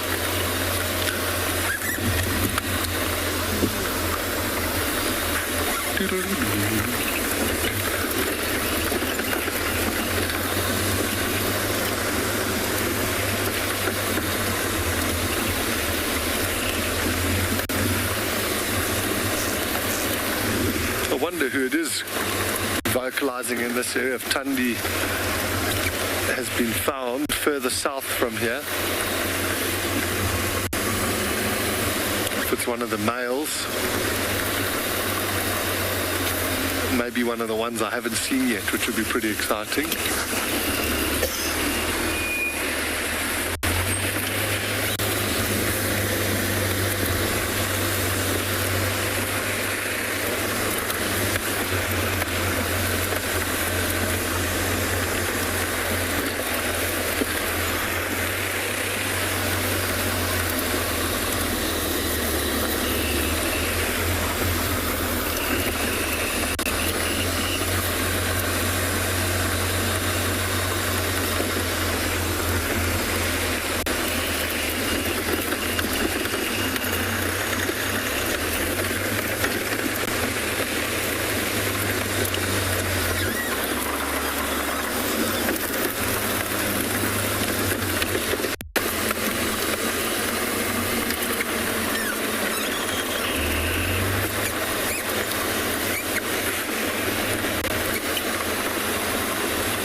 as we cross through here, then we're going to get back onto Twin Dams Road and head towards Chelapan.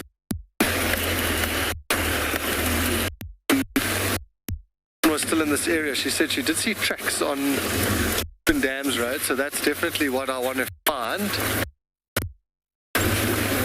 Because I'm guessing that those tracks are from the leopard making the vocalizing.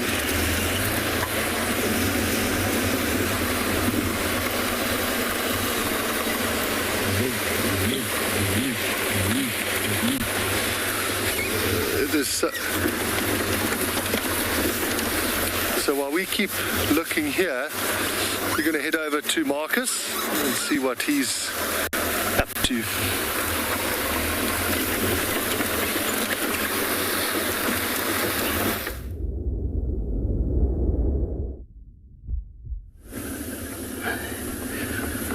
Yeah, welcome back to And Beyond Ngala, everyone. So yeah, as you can see, we are still driving. Now this road is taking us more towards the central south part of the reserve. So we have left that water hole.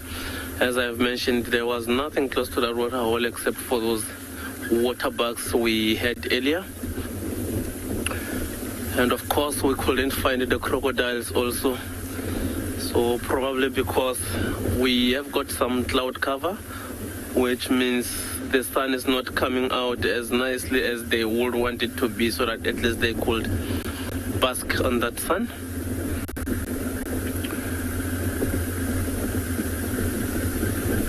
So now, yeah, we are far west of our property, and we couldn't really see any fresh tracks of any animal.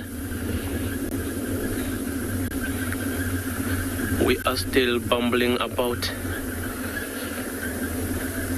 And I do see some Impala Zebra Association to our right here. Also not as beautiful a spot where they're in, but we will try and focus them.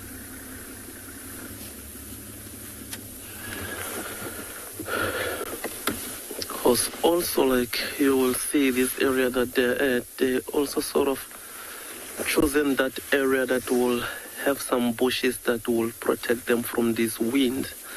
You can see that one zebra that we see there.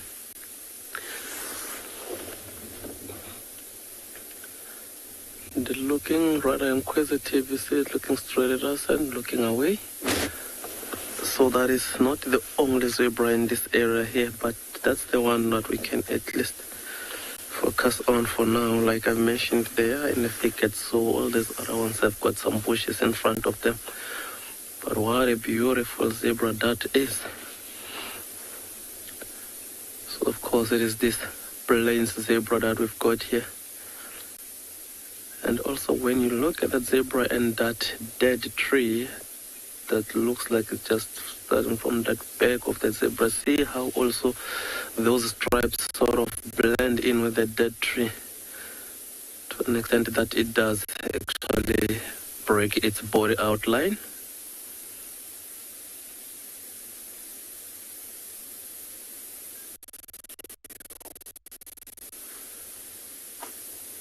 Sorry, I didn't get the question. Sorry, it for me, Bongi.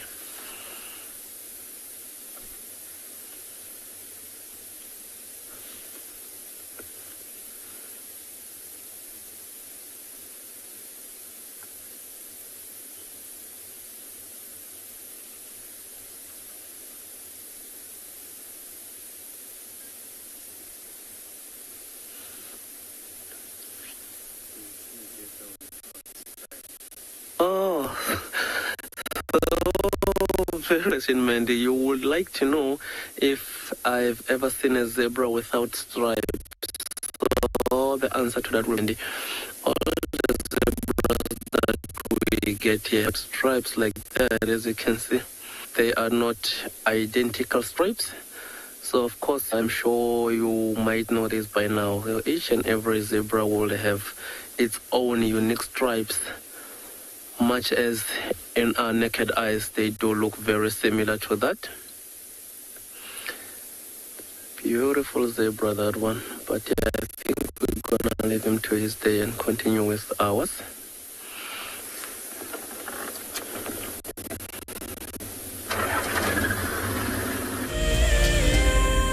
The annual Safari Guide of the Year competition aims to create awareness for those men and women who dedicate their lives to tourism and wildlife. This year's event will be held at Marataba, a breathtaking privately managed section of the Marakele National Park in South Africa's Limpopo province. In celebration of this, Wild Earth and Marataba Luxury Lodges are offering all explorers a chance to win a 3-night stay at Marataba Safari Lodge for you and a friend. In addition to a spectacular land-based safari, Marataba Luxury Lodges offer an opportunity for guests to cruise peacefully along the Matlabas River, watching the animals as they drink and wallow. The lodge offers you a chance to lie by the pool or enjoy a spa treatment, and one night could be spent sleeping out under the stars in a luxurious treehouse. Sign up to be a Wild Earth explorer before the 30th of June, and it could be you heading off on a long-awaited getaway. Wild Earth Explorers, it's in your nature.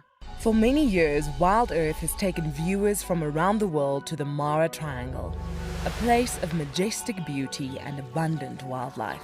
But it wasn't always like this. Before 2001, it was infested with poachers. Illegal harvesting and hunting was rife. Now the situation couldn't be more different. The hard work and dedication of the Mara Conservancy has revolutionized this magical land.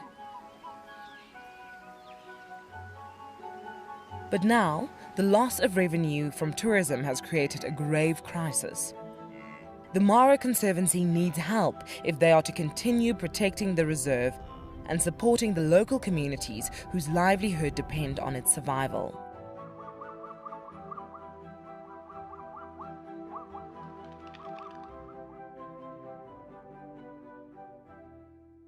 It's a huge privilege to be in these incredible places with these amazing animals. I love filming lions. When they do get up and do something, it's always spectacular. When they are playing, are incredibly fun to watch, especially sabalts and cubs. I love being in the bush and working in these incredible places with these amazing animals. We want to bring it to you so that you can almost feel like you're right there and be able to experience it and enjoy it the way we are.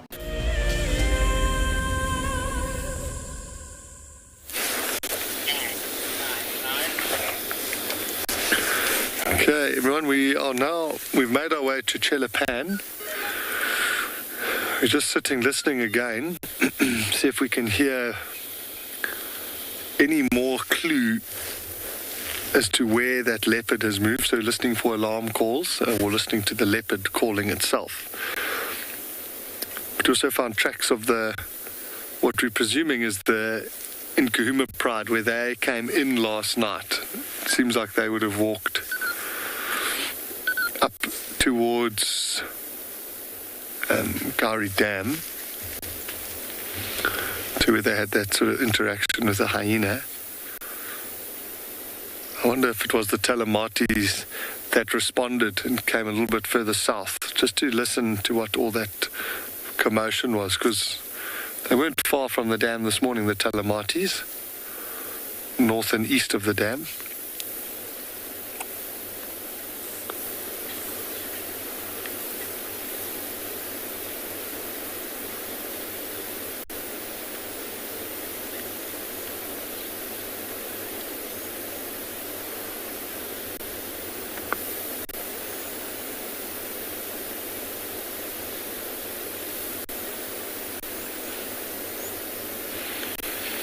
But we've been here for about 5 minutes now. I think I'm going to carry on, drive a little bit further north, and then switch off and listen again in another spot.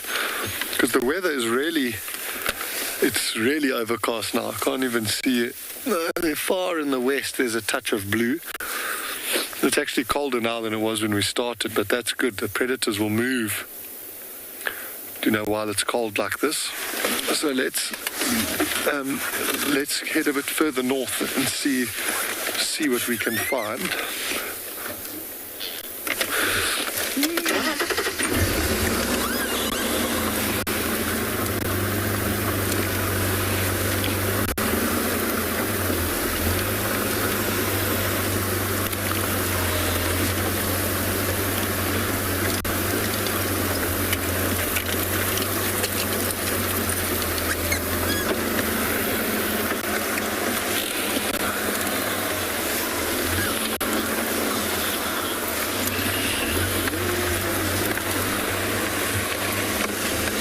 go find another spot to sit and listen, you're going to head over to JP at Pridelands.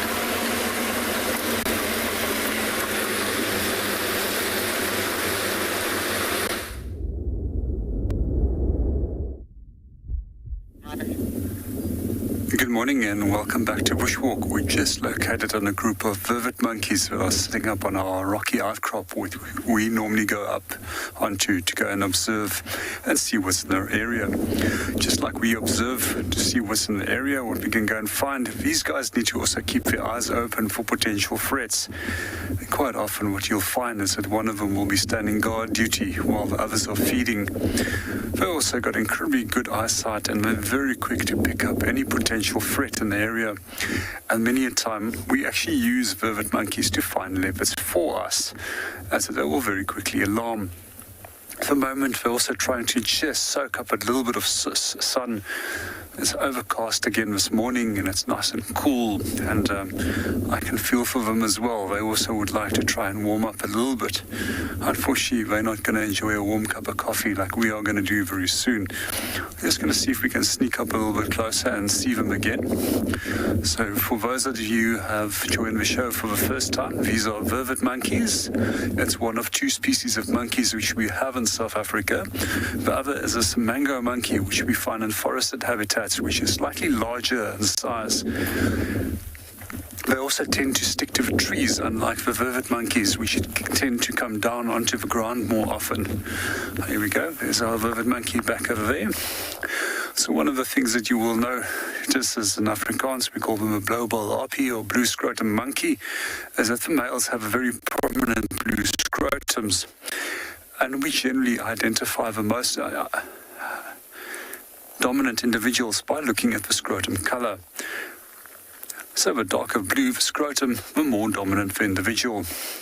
Color plays a very important part in primates in terms of observation, because they also need to determine which fruits are ripe, which fruits are edible, and they also need to be able to identify who is the most dominant individual within the group.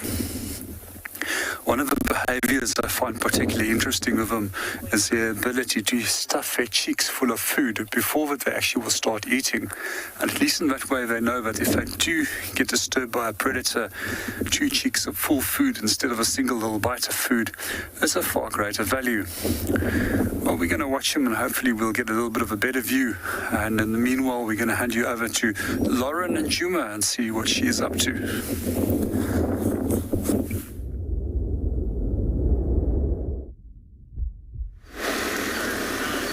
Tandy killed a tiger right in front of us. Polly has been so kind to let us just dip our toes into little Gary. She's got a tiger and she is so mobile, it's unbelievable. She's got the tiger in her mouth. We just had visuals, but unfortunately wasn't quick enough. I'm hoping she hoists.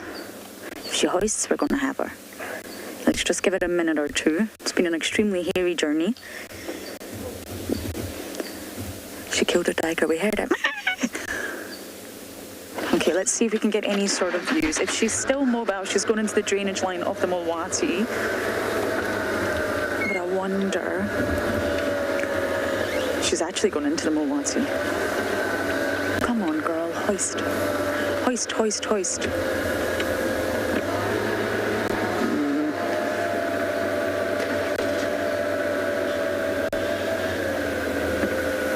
Just bear with us in case we get a visual. She's got this massive tiger in her mouth.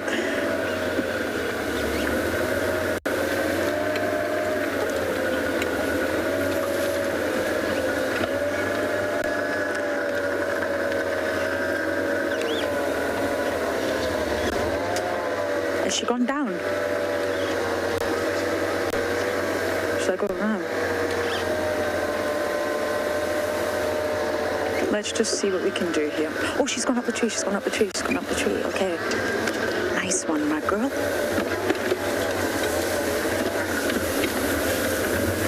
You should get a view from here. Get it? Ah, finally. My goodness, that was not easy. Dandy! Look at that tiger, everyone. Oh, she's gone up. She's gone up. Oh, nice one, Darren.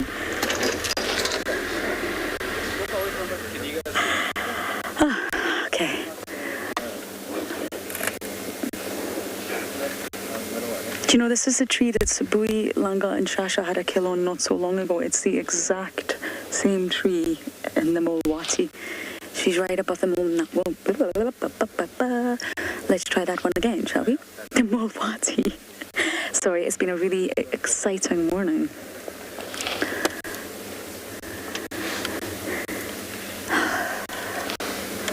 Go Tandy Cat. Move a little bit back, I'll have a face. Back or forward? A little bit back. My cameraman's asking to go back, but there's another vehicle, so I think we might stick with the headless view of Tandy for now. Well done, girl. I'm glad she hoisted. She has dragged this kill far, and we may not be able to stay here for very long.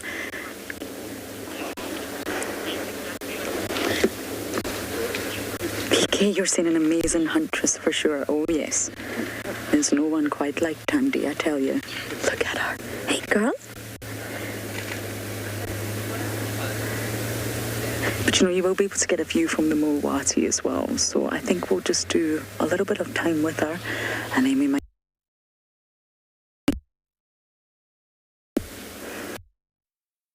This is what does exhausting. She hunted, she took down the diker, and then she dragged him. And dragged him. Dragged him. Is it male or female yet?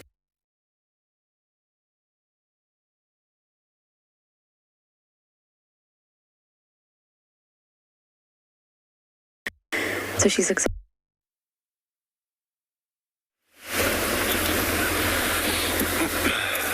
So we are approaching Gari Dam now. So we sort of done a full loop around this drainage system that runs on my right here. And I haven't seen any leopard tracks yet. This leopard sent us on a bit of a goose chase. But you know, we're heading back towards where the dam cam is. Because that was what first alerted us to the fact that there was actually a leopard calling. And then we heard it. So just being a little bit patient and sticking to our guns, staying in the area, and hopefully we're going to get rewarded. I'm just going to go up onto the dam wall and switch off again and listen from there, but also take in some of the sounds and sights that the dam will have to offer.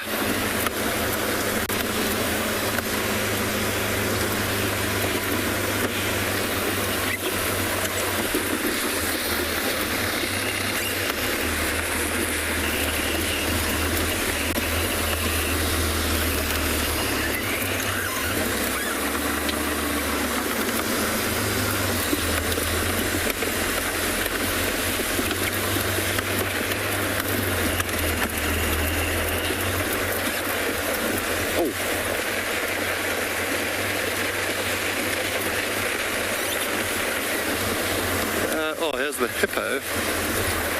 Just going to position us on the dam wall here.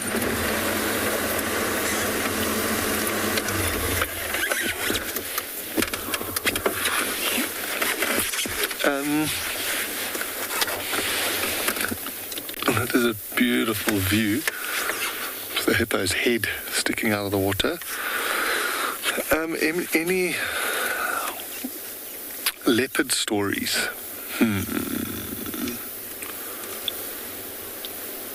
I'll have to think. There's a few leopard stories in the bank.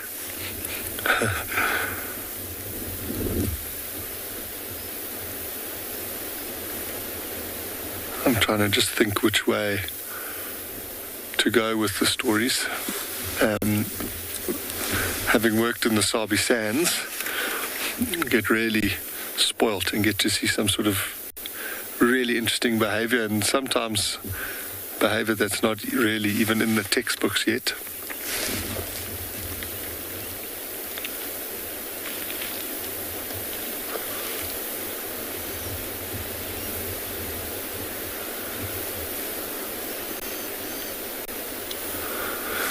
Sorry, I just went quiet there. I thought I heard sound behind us down in this drainage line.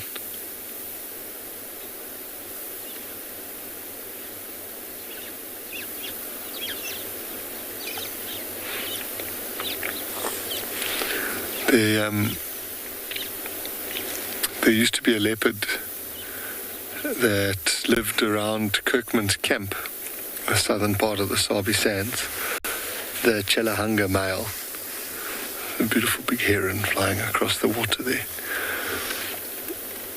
And the Kalahari male, he kind of became famous. I don't know, there's a video where a leopard arrived in a drainage line and tried to feed on a kudu carcass with a pride of lions, and things went a little bit pear-shaped, but he managed to escape. But it was an unbelievable video, and that's where he kind of, I suppose, became famous. And guests would arrive and you'd say, welcome, what are you hoping to see? And people would say, no, that we would like to see Mr. T, that particular leopard. And I saw him much later in his life, but he started looking very decrepit. His one ear had basically fallen off. His one eye was blue. But he was quite a character. He'd be close to the camp, and he was super, super relaxed with vehicles. Sometimes you'd see like the food delivery truck parked on the road with Mr. T just sleeping right in front of it, and he wouldn't move out of the way for the food truck. We even had him, we were parked on a game trail, to try get a view of him walking straight towards us. And he just crawled underneath the car and carried on. He wouldn't even change his track. He wouldn't be bothered to walk around the car, he'd just go under it. And there was a guide there called Delson, and it was so funny. We had both been tracking Mr. T this morning, and kind of all process of elimination, listening to sounds, finding tracks on one road, and then eventually it was alarm calls, and we both ended up on a road driving towards each other. And I spotted Mr. T lying on the side of the road, curled up. It was the morning similar to this, actually, quite a chilly morning, overcast, and Mr. T was just rolled up in a little ball, but on the side of the road. He was quite easily visible. Well, I thought he was. And Dawson's, he stopped like 40 meters away, and I thought he had seen the leopard, so I didn't say anything, and I carried on talking to my guest. And the next thing I look up, and Dawson is wandering down the road like a sort of warehouse manager with his hands folded behind his back, just staring at the ground. And I said, Dawson, what are you doing? He said, no, I'm looking for the tracks of the leopard we're looking for. I said to him, Dawson, why don't you just have a quick look to the left of where you're standing? And he looked, and he got a big fright because Mr. T was lying sort of 5 meters away from him. But fortunately, Mr. T didn't care. He was just lying there fast asleep. It's just started raining where we are, but you're going to head over to Lauren. She's managed to relocate Tundi.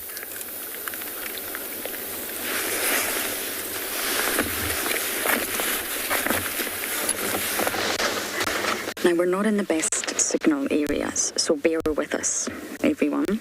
We're just going to stick with that view without getting too creative. Jaren's not being lazy, I promise. We're just going to try and not move the camera too much, and hopefully the signal stays nice and strong.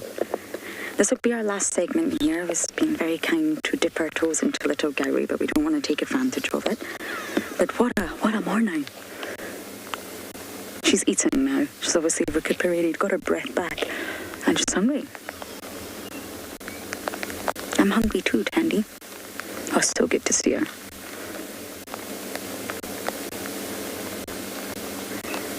The diker wasn't too happy to see her, but we are. She's up in this jackalberry, the perfect tree. Oh.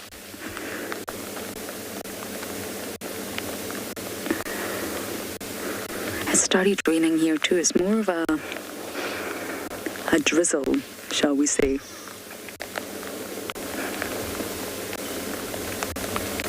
it doesn't get any heavier.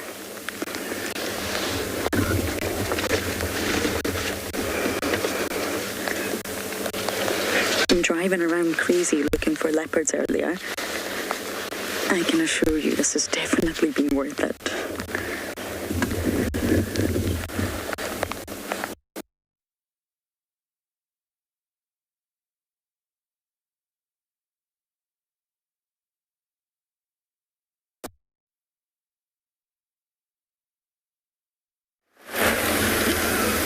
So I'm just busy reversing off of the wall. Well, not going to drive right off of it, just going backwards. So I want to go down and check. Yesterday where we found where the Pride of Lions had killed that Inyala, and that's kind of where all the commotion was last night. But I just want to go, there's an old 2-track that heads down there. Just want to go check if it's a bit of a long shot, but maybe this leopard's sniffing around there. Sometimes it's worth taking a long shot. Well, the weather has changed. We might have to nip back and put a roof on.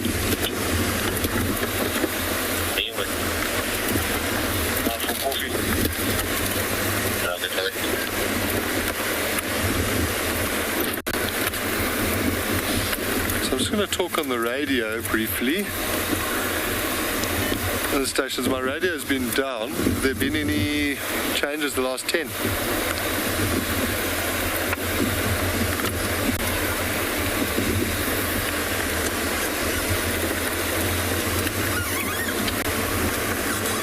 Did I go past that little access road? I think so. So I just drove past the 2-track that goes into where we need to go. Is it this one? Odie and I are questioning ourselves. It was looked very different last night.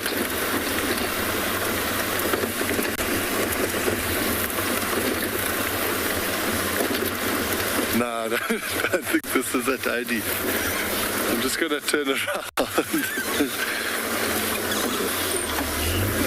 This is where we tried the first time last night. It's amazing how different the bush looks when you come at night with the spotlights.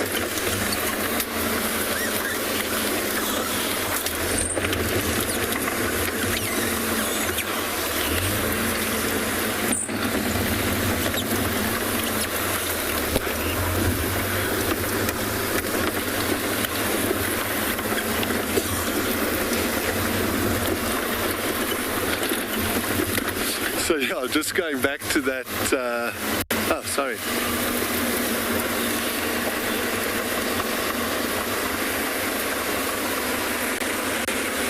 Kevin, it takes a while. I was fortunate when I arrived at Ngala, there were some of the best trackers in the country were there, and that's who we got to work with. So every single time they would find a track, we would hop off and walk with them and track with them, and they would teach us. So that was a huge privilege. But while you do let's call it your initial training that I did at Pinder, was an 8-week selection course. So you start doing a little, very basic tracking there. And then when you arrive, I got sent to Ngala, and that's where I did my, what they call phase 2 training. And that's where you start doing a bit more in depth. You start learning about the trees and plants and birds and mammals in that area. And that's where you start doing sort of the main, it sounds bad, but you start with the big 5. Lion, elephant, rhino, buffalo, and leopard. So you start with them, being able to identify their tracks. And then you go to tracking the antelope tracks. And then as you spend more and more time, you sort of get to some of the smaller things, mongoose, squirrels. But if you're doing it consistently, a good few months, you would be able to identify a whole host of different tracks. I just want to come up here and see if we can get a view down into the drainage line. That's where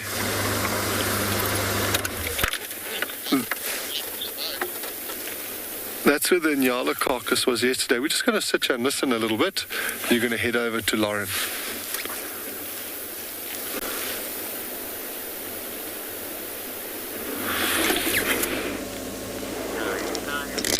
We had to leave the sighting, I'm afraid, everyone. I don't want to take advantage of great kindness that was shown to us this morning. And the sightings happened right opposite the Battleier tree. This is a leadwood, the dead leadwood. The Battleiers always like to hang out. And this is Mum and Dad. Well, at least I can identify Mum. Mum's at the back, the one where you can see that extra wing panel. I can't actually see the wings of the adult in front, but I'm going to make an educated guess that it's Dad. I also need to take a breather. That was very intense. We will see if we can try and get a view from the Mulwati side. And I think Tandy's going to be quite far up in that jackalberry snacking on her breakfast. But at least we got some visuals of it. It's just a bit of a tricky signal spot, and it's not somewhere we normally traverse.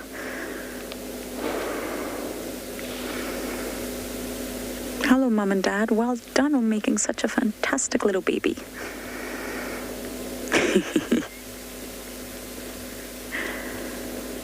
I feel like they've had a bit of a domestic.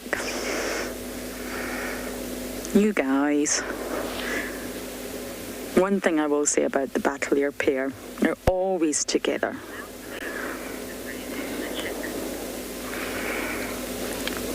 I didn't catch that name, but yes, the male does play a role. It's a high level of parental care from both male and female.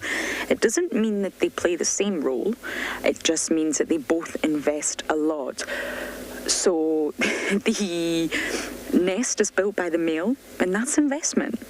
So even when we talk about fathers or males in the animal kingdom, they may not be as actively involved in the rearing aspect, but by the male Battleier making that nest, maintaining that nest, that's parental care right there. Even before maybe the egg has been laid. That's investment. Even the weavers also invest, I guess. And then when the female is incubating, she does most of the incubating, the male will stand guard. He can incubate, he can sort of stand on the nest as well, but he will mostly be hunting, and he will bring food to her if she's going to be hungry. Then, when the chick is first born, he still does most of the hunting, and he brings food back for Mum, and he also brings food back for chick. Mum's the one that tears it up into little pieces. You know when you're very young and your mum and dad cut up the food for you on the plate? That's exactly what the Battleiers are doing. But he hunts, he hands the food over. So that's a really high level of paternal care right there. That's not nothing. Just because they don't produce milk and they don't suckle, or maybe he doesn't do most of the incubating, it doesn't mean he's not involved. And because this monogamous pairing is a life bond, the reason they're here is they're watching over Chick. They will know exactly where Chick is. I can't see it right now, but they're watching over him. They will always sort of keep him in their visual line of sight. And again, that's why Battleiers only have one egg, so that they can invest. You have 2 eggs, that investment per individual is going to drop. You have 3 eggs, it's going to drop again. So they have 1 egg, and they both invest very high in it. I think the role of males in the animal kingdom is sometimes overlooked. Lions, for example, they are known for infanticide, but yes, absolutely happens. It also happens in leopards. But they patrol huge territories, male coalitions. They call, they scent mark, they fight. They keep an eye on all their prides to ensure the territory is there for their offspring. So it doesn't look like there's a direct link, but they are. That's why they're marking their territory. That's why they sort of reside over different prides and mate with all the females to ensure that their bloodline is secure.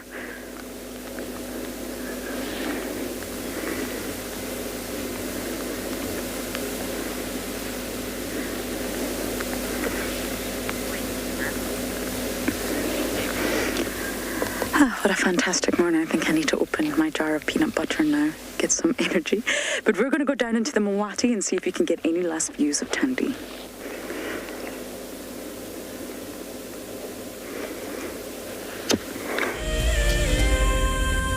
Wild Earth knows it is critical to help as many young people as possible to connect with the natural world.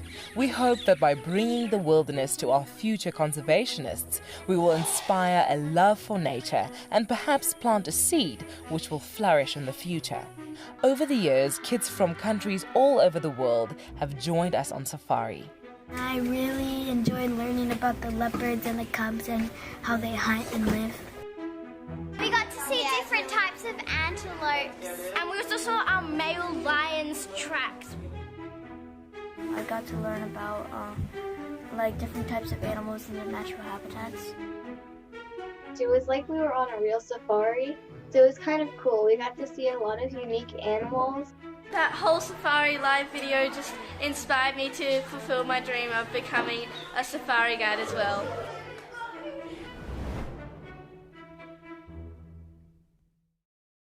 Founded in 1973, the Endangered Wildlife Trust has consistently and effectively worked towards achieving our conservation legacy.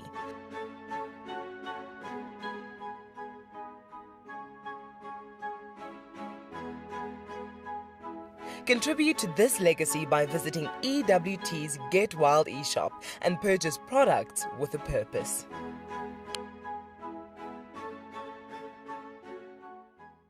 My name is Steve, and one of my favorite things at Wild Earth is getting questions from you. The type of questions that I really like are those ones that really help us to unpack and understand and really integrate the ecological knowledge and fully appreciate the importance that animals such as these Cape buffalo bring to the ecosystem. If you want to ask a question on Wild Earth, you're going to have to register on the website. But once registered, just head on over to the live safari page and enter your question under the live feed.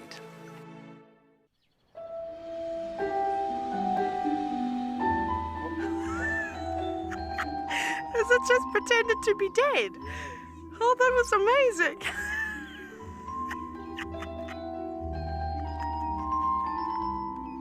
I can't. How do I? It's like that is hands down the coolest. Expect the unexpected here on Wild Earth daily.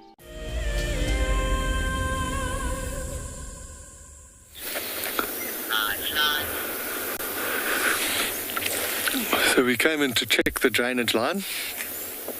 No leopard.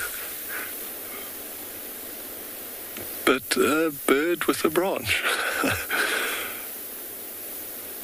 A batelier is carrying a branch there. That is interesting. Seagull.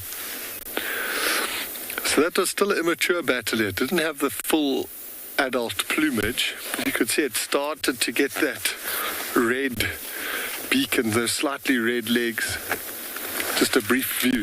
Sorry it flew away.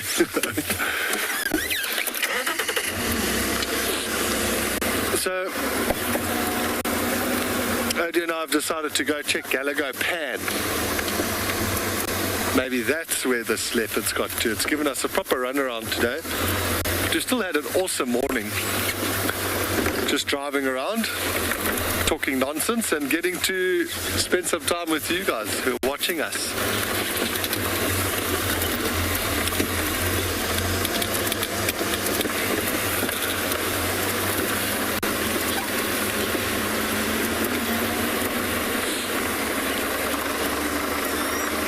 So you're going to head over to Marcus.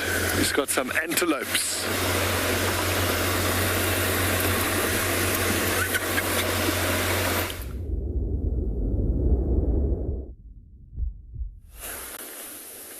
Welcome back to and Beyond Ngala, everyone. So as you can see in front of us there, we have got a beautiful head of Kuru. I know that is the one that you can see in front of your screen right now, and exactly to the left of where it is, there's its family members that looks like they are in a thicket, and of course These kuru, of course, live in thickets like this.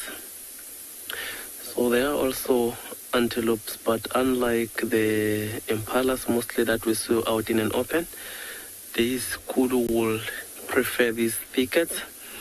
And of course, also unlike those impalas, these ones will feed mostly on trees. So they are more browsers than they are grazers. See, that one just looks like it might be chewing some cud there, because as you can see, she is chewing, but we haven't really seen her picking on any of those leaves. And also they quite use their environment quite well. You see how nicely it blends with that tree there, or at least the bark thereof.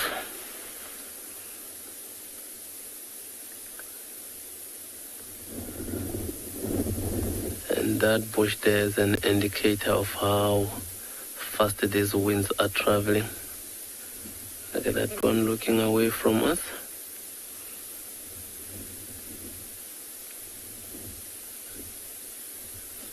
And notice how she's also chewing. But we didn't really see her picking on any of those leaves, which means they, of course, chewing some cud.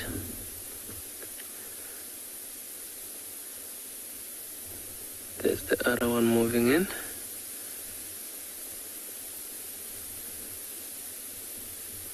And see how huge those ears are compared to their body size.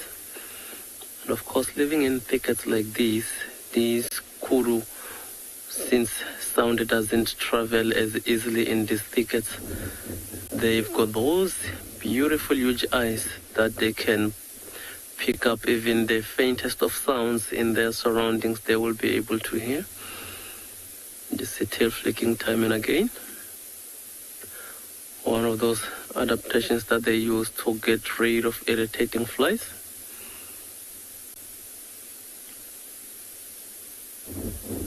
What a beauty, hey?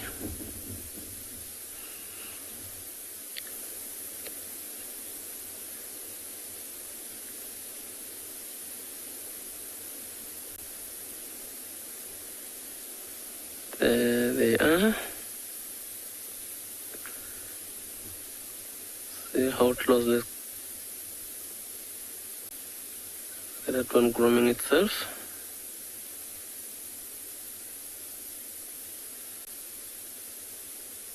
So we see some impalas as well. Time again, they do that sort of grooming.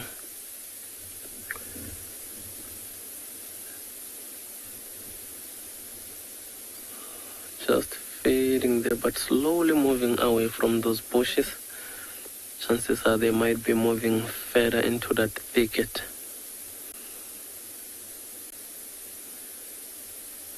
And when we pulled in here, they were not as relaxed. But now, like, after some careful considerations or investigations, they see us as we're not really a threat to them. So they're continuing about their day, as you can see there. Not really bothered by our presence here.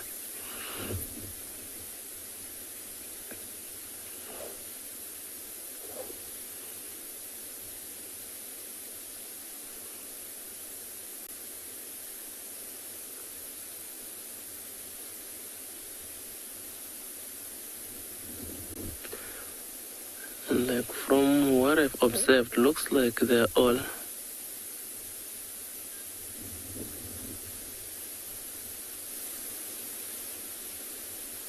and also you see those stripes on the board of the kuru that break sort of their body outline.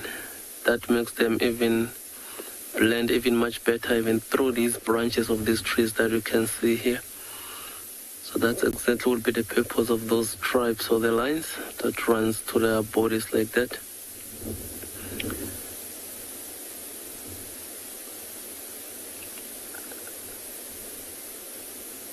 And of course it will be a few cows here with their offspring. As we moved earlier, there isn't even a male to their attendants.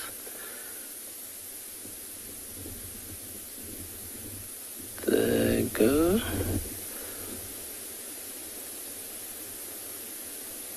So of course course, males do not really always associate with those females. It's only when maybe they will want to come in here, see if there is maybe a cow on heat or a receptive cow. That's when you'll see males mostly associating with these females. But other than that, on any other day you can find males solitary, but also maybe in bachelor associations.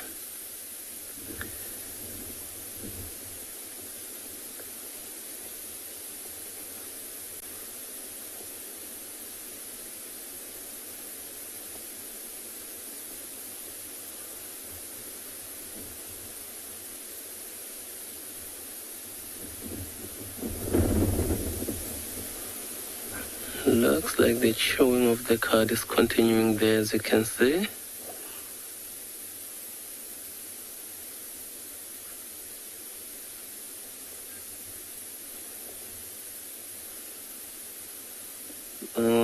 Taylor, sorry, we broke up quite a bit there. Sort of struggling hearing the question.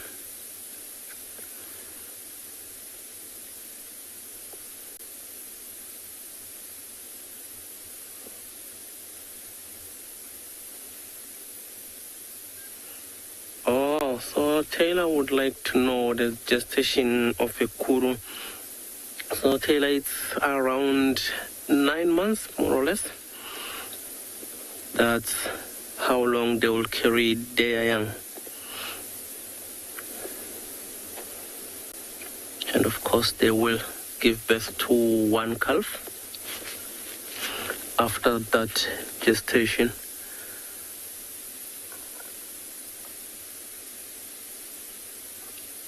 as you can see, different sizes in this head here.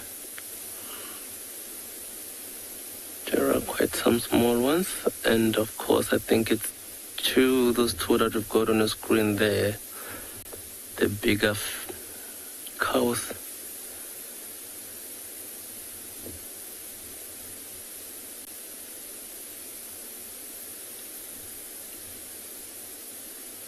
You see also that white on their muzzle sort of stands out. That can be one of the things that might be a giveaway when you are driving, like since they blend in quite well like that with these surroundings or with their preferred habitat with these thickets. And one thing that you might be able to pick up is that white, especially on their mouth, as well as their line sort of runs between their eyes, or from one eye to the other.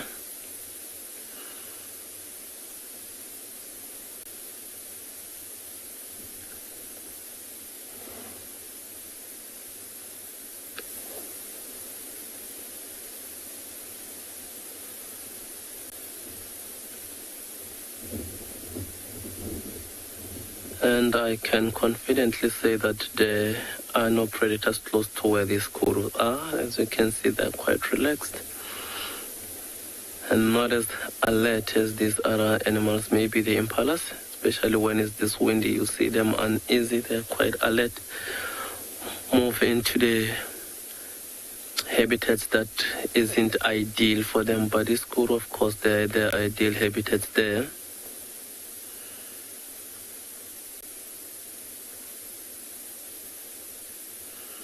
So, very good question, Shante. You would like to know whether or not kudu are browsers or grazers. So they are predominantly browsers. As you see, they live in thickets like that. So they would go for the leaves, they will go for the fruits, they will go for flowers as well as seed pods. But they do occasionally take in your grass. So like they can be a grazer at a time, but mostly they will be browsers. So as they take to the thickets like that, see that one scratching itself.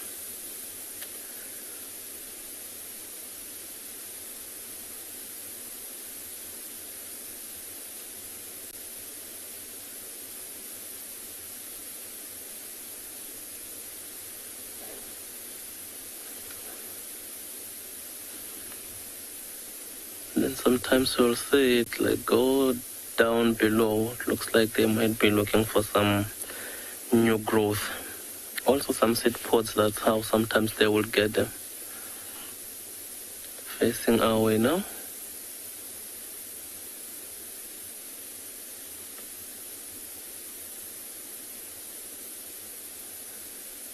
Looks like it's nailing there, hey? I'll back up.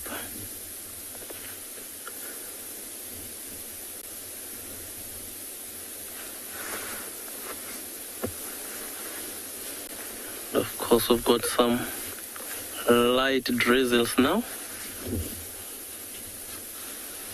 So it's getting even more cooler.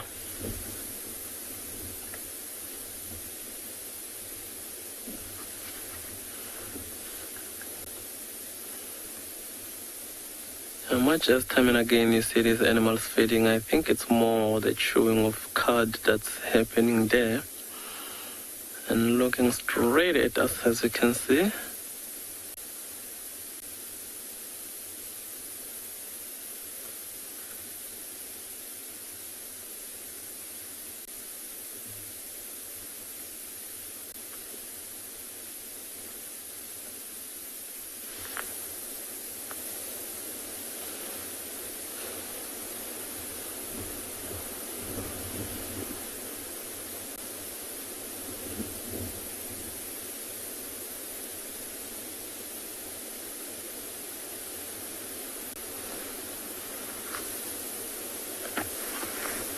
Well, I think for now, it will be quite wise if we leave this area, because we are still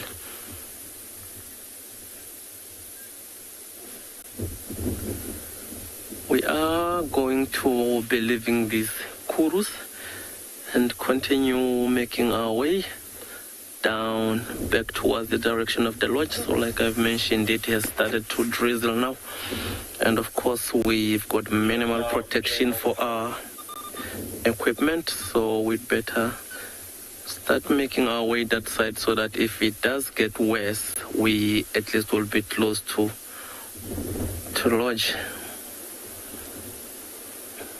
Beautiful sighting indeed, but for now I think, yeah, let's leave these animals and start making our way.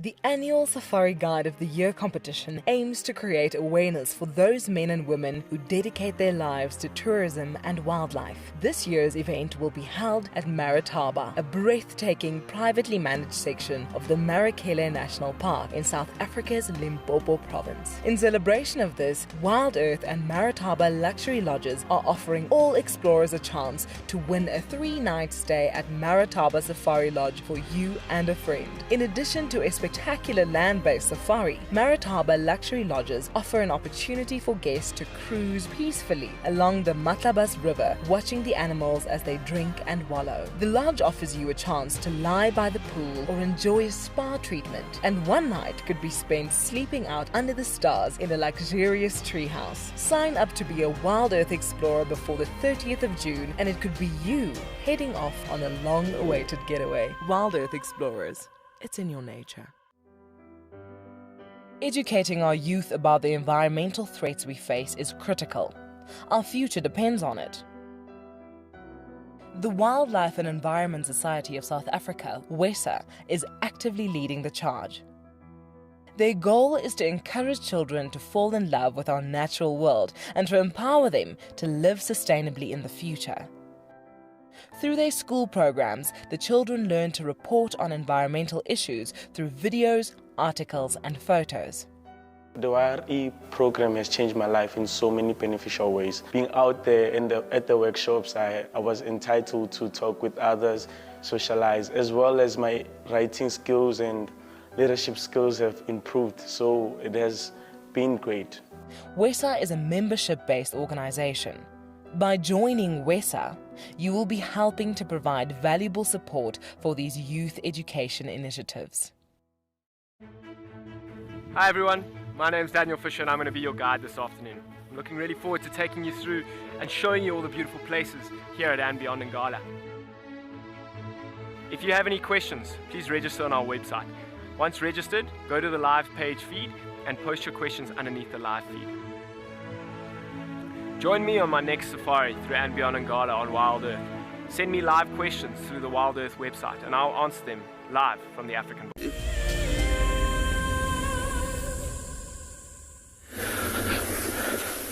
A very nice, beautiful marula tree. And of course it is of significance to us as locals, but also to some of the animals. So of course the animals like a leopard, if they do kill something and it's quite close to trees like this marula tree is what it is most likely to hoist its kill on top of. Because as you can see, if Mpo can maybe try and put the trunk for us on camera, it doesn't particularly have a tough trunk, so these leopards can get quite a firm grip, and then in less space of time they will be up the tree like that, trying maybe to get away from hyenas or even lions. But elephants also do love these trees, more for the marula fruits. Of course they go for that, but they also go for the cambium, which is the inner bark of the tree. And you see some of these trees get debugged by these elephants. Others even ring-barked, in which case it will mean the tree is dead. But yeah, this is the tree. So for that inner cambium that the elephants would go for. So we as locals also used that inner cambium, not necessarily because it tasted good for us. So we would boil that with water and drink it just to sort of cure heat stroke. And the water would be like blood and it tasted horrible, but it worked. So it is of course of significance. And also in the local villages, this tree is the one that is very well protected, more especially for those marula fruit, because we do make some traditional beer out of the fruit, much as we make this delicious, tasty amarula liqueur that some of our viewers might know. And of course it is a beautiful tree, but it is prone to cavities. I can see a lot of cavities with this particular one. Also, research has sort of shown that this tree is the tree that mosquitoes will successfully breed in because of all those cavities.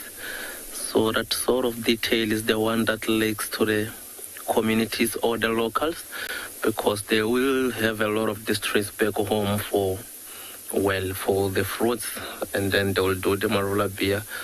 But that will mean that in rainy seasons, because it's got those lots of cavities, so it will almost always have some water in those cavities. It will retain water for a long time.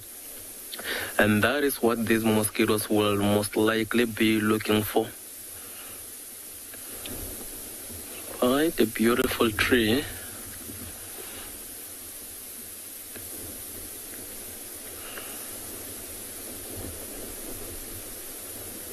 And also you can sort of tell how strong this wind is. Just look at those leaves.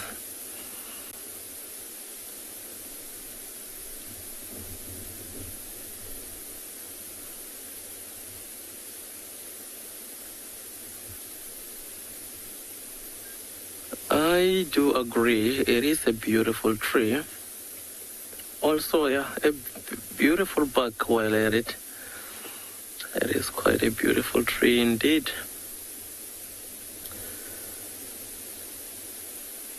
To you, to us, to these animals that we are looking for.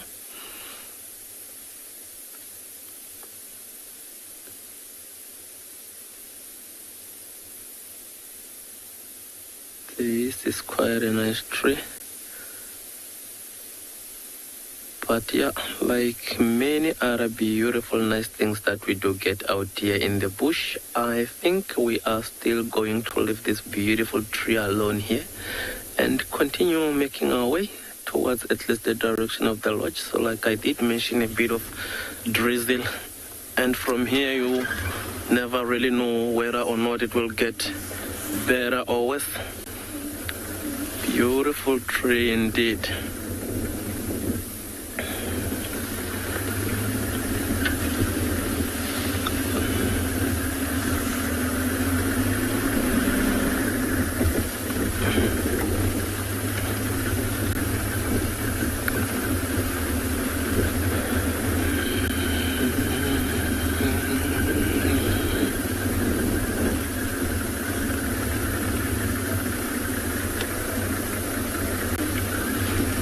So, Jackie, if I heard that quite well, you wanted to know whether or not there are other trees that has got fruits in our area. Yes, Jackie, we do have a lot of trees that have got some fruits. So, marula is one of those. We've got also some jackal berries that also at the time of the year bear some fruits. We get your balanitis, which is torchwood. They do get some fruits. Well, amongst other trees, like we've got a lot that do get some fruits. So there is one marula tree to our left here. Just want to show you what I spoke about earlier about elephants ring-barking a tree going for the cambium. So that one is also a marula tree. And as you can see, there is one part of it that has been debugged by these elephants.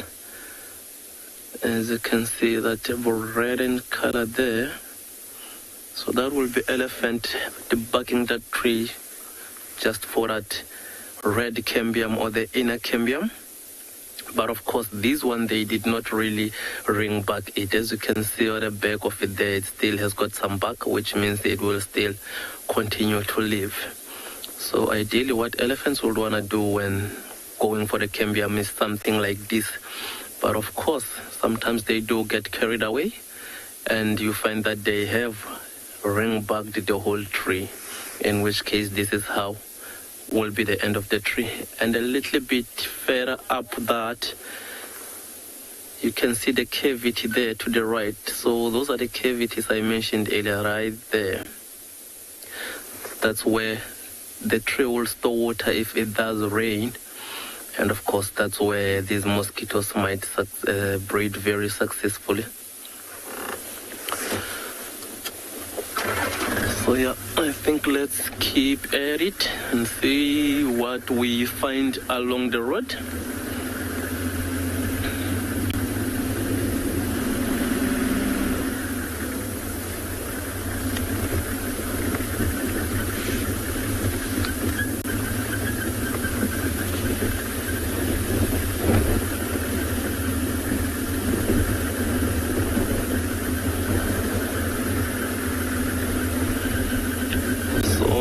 See, we are coming out of an open area, going more into a denser one.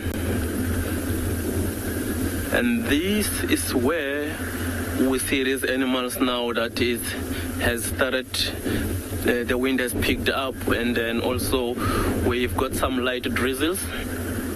So these more denser areas is where animals will sort of retreat into now. So our best bet will be if they do move into these denser bushes, but close to the road where we'll be able to find them.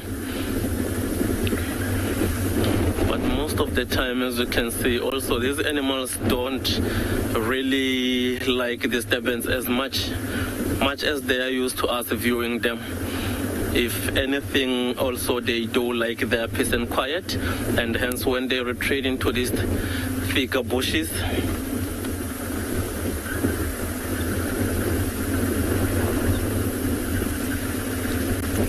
can you please repeat the question for me?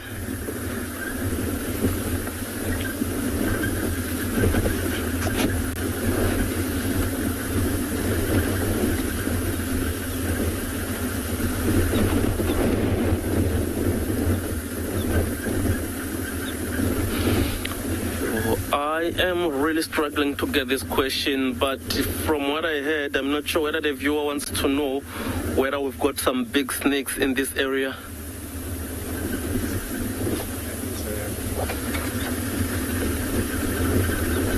And if that is the question, yes, we do get some big snakes. So remember earlier I did mention a story of a python, and yeah, those do get big. And I was once lucky enough, while I was driving, I saw a black mamba that was crossing the road, and I couldn't really see where the tail was on the other side and where the head was on the other side. So of course some of these snakes do get that big. But seeing snakes, like it's just being at the right place at the right time. That's when you might be lucky to come across them, because of course snakes are sort of shy, if I can call it that. And also, this time of the year, since snakes are reptiles, it is very cold for them, so you find that they are in hibernation. However, there are still those few that you will be able to see, like your puff adder. We do occasionally still see them even this time of the year.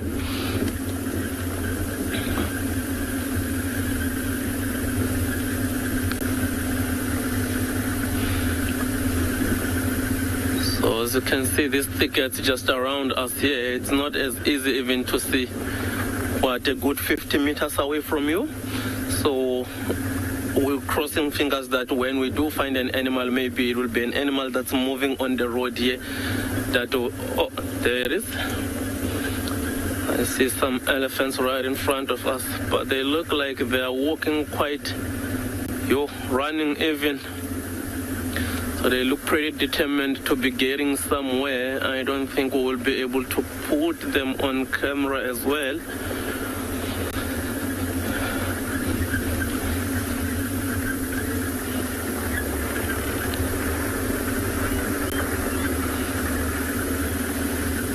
There we've got some elephants to our right here, but like I mentioned, maybe we might be able to view them. And while we still focus for those, I would like to take this opportunity and thank our viewers who tuned in for this sunrise safari, and also like to invite you to join us again this afternoon from 2:30 up until 6:30.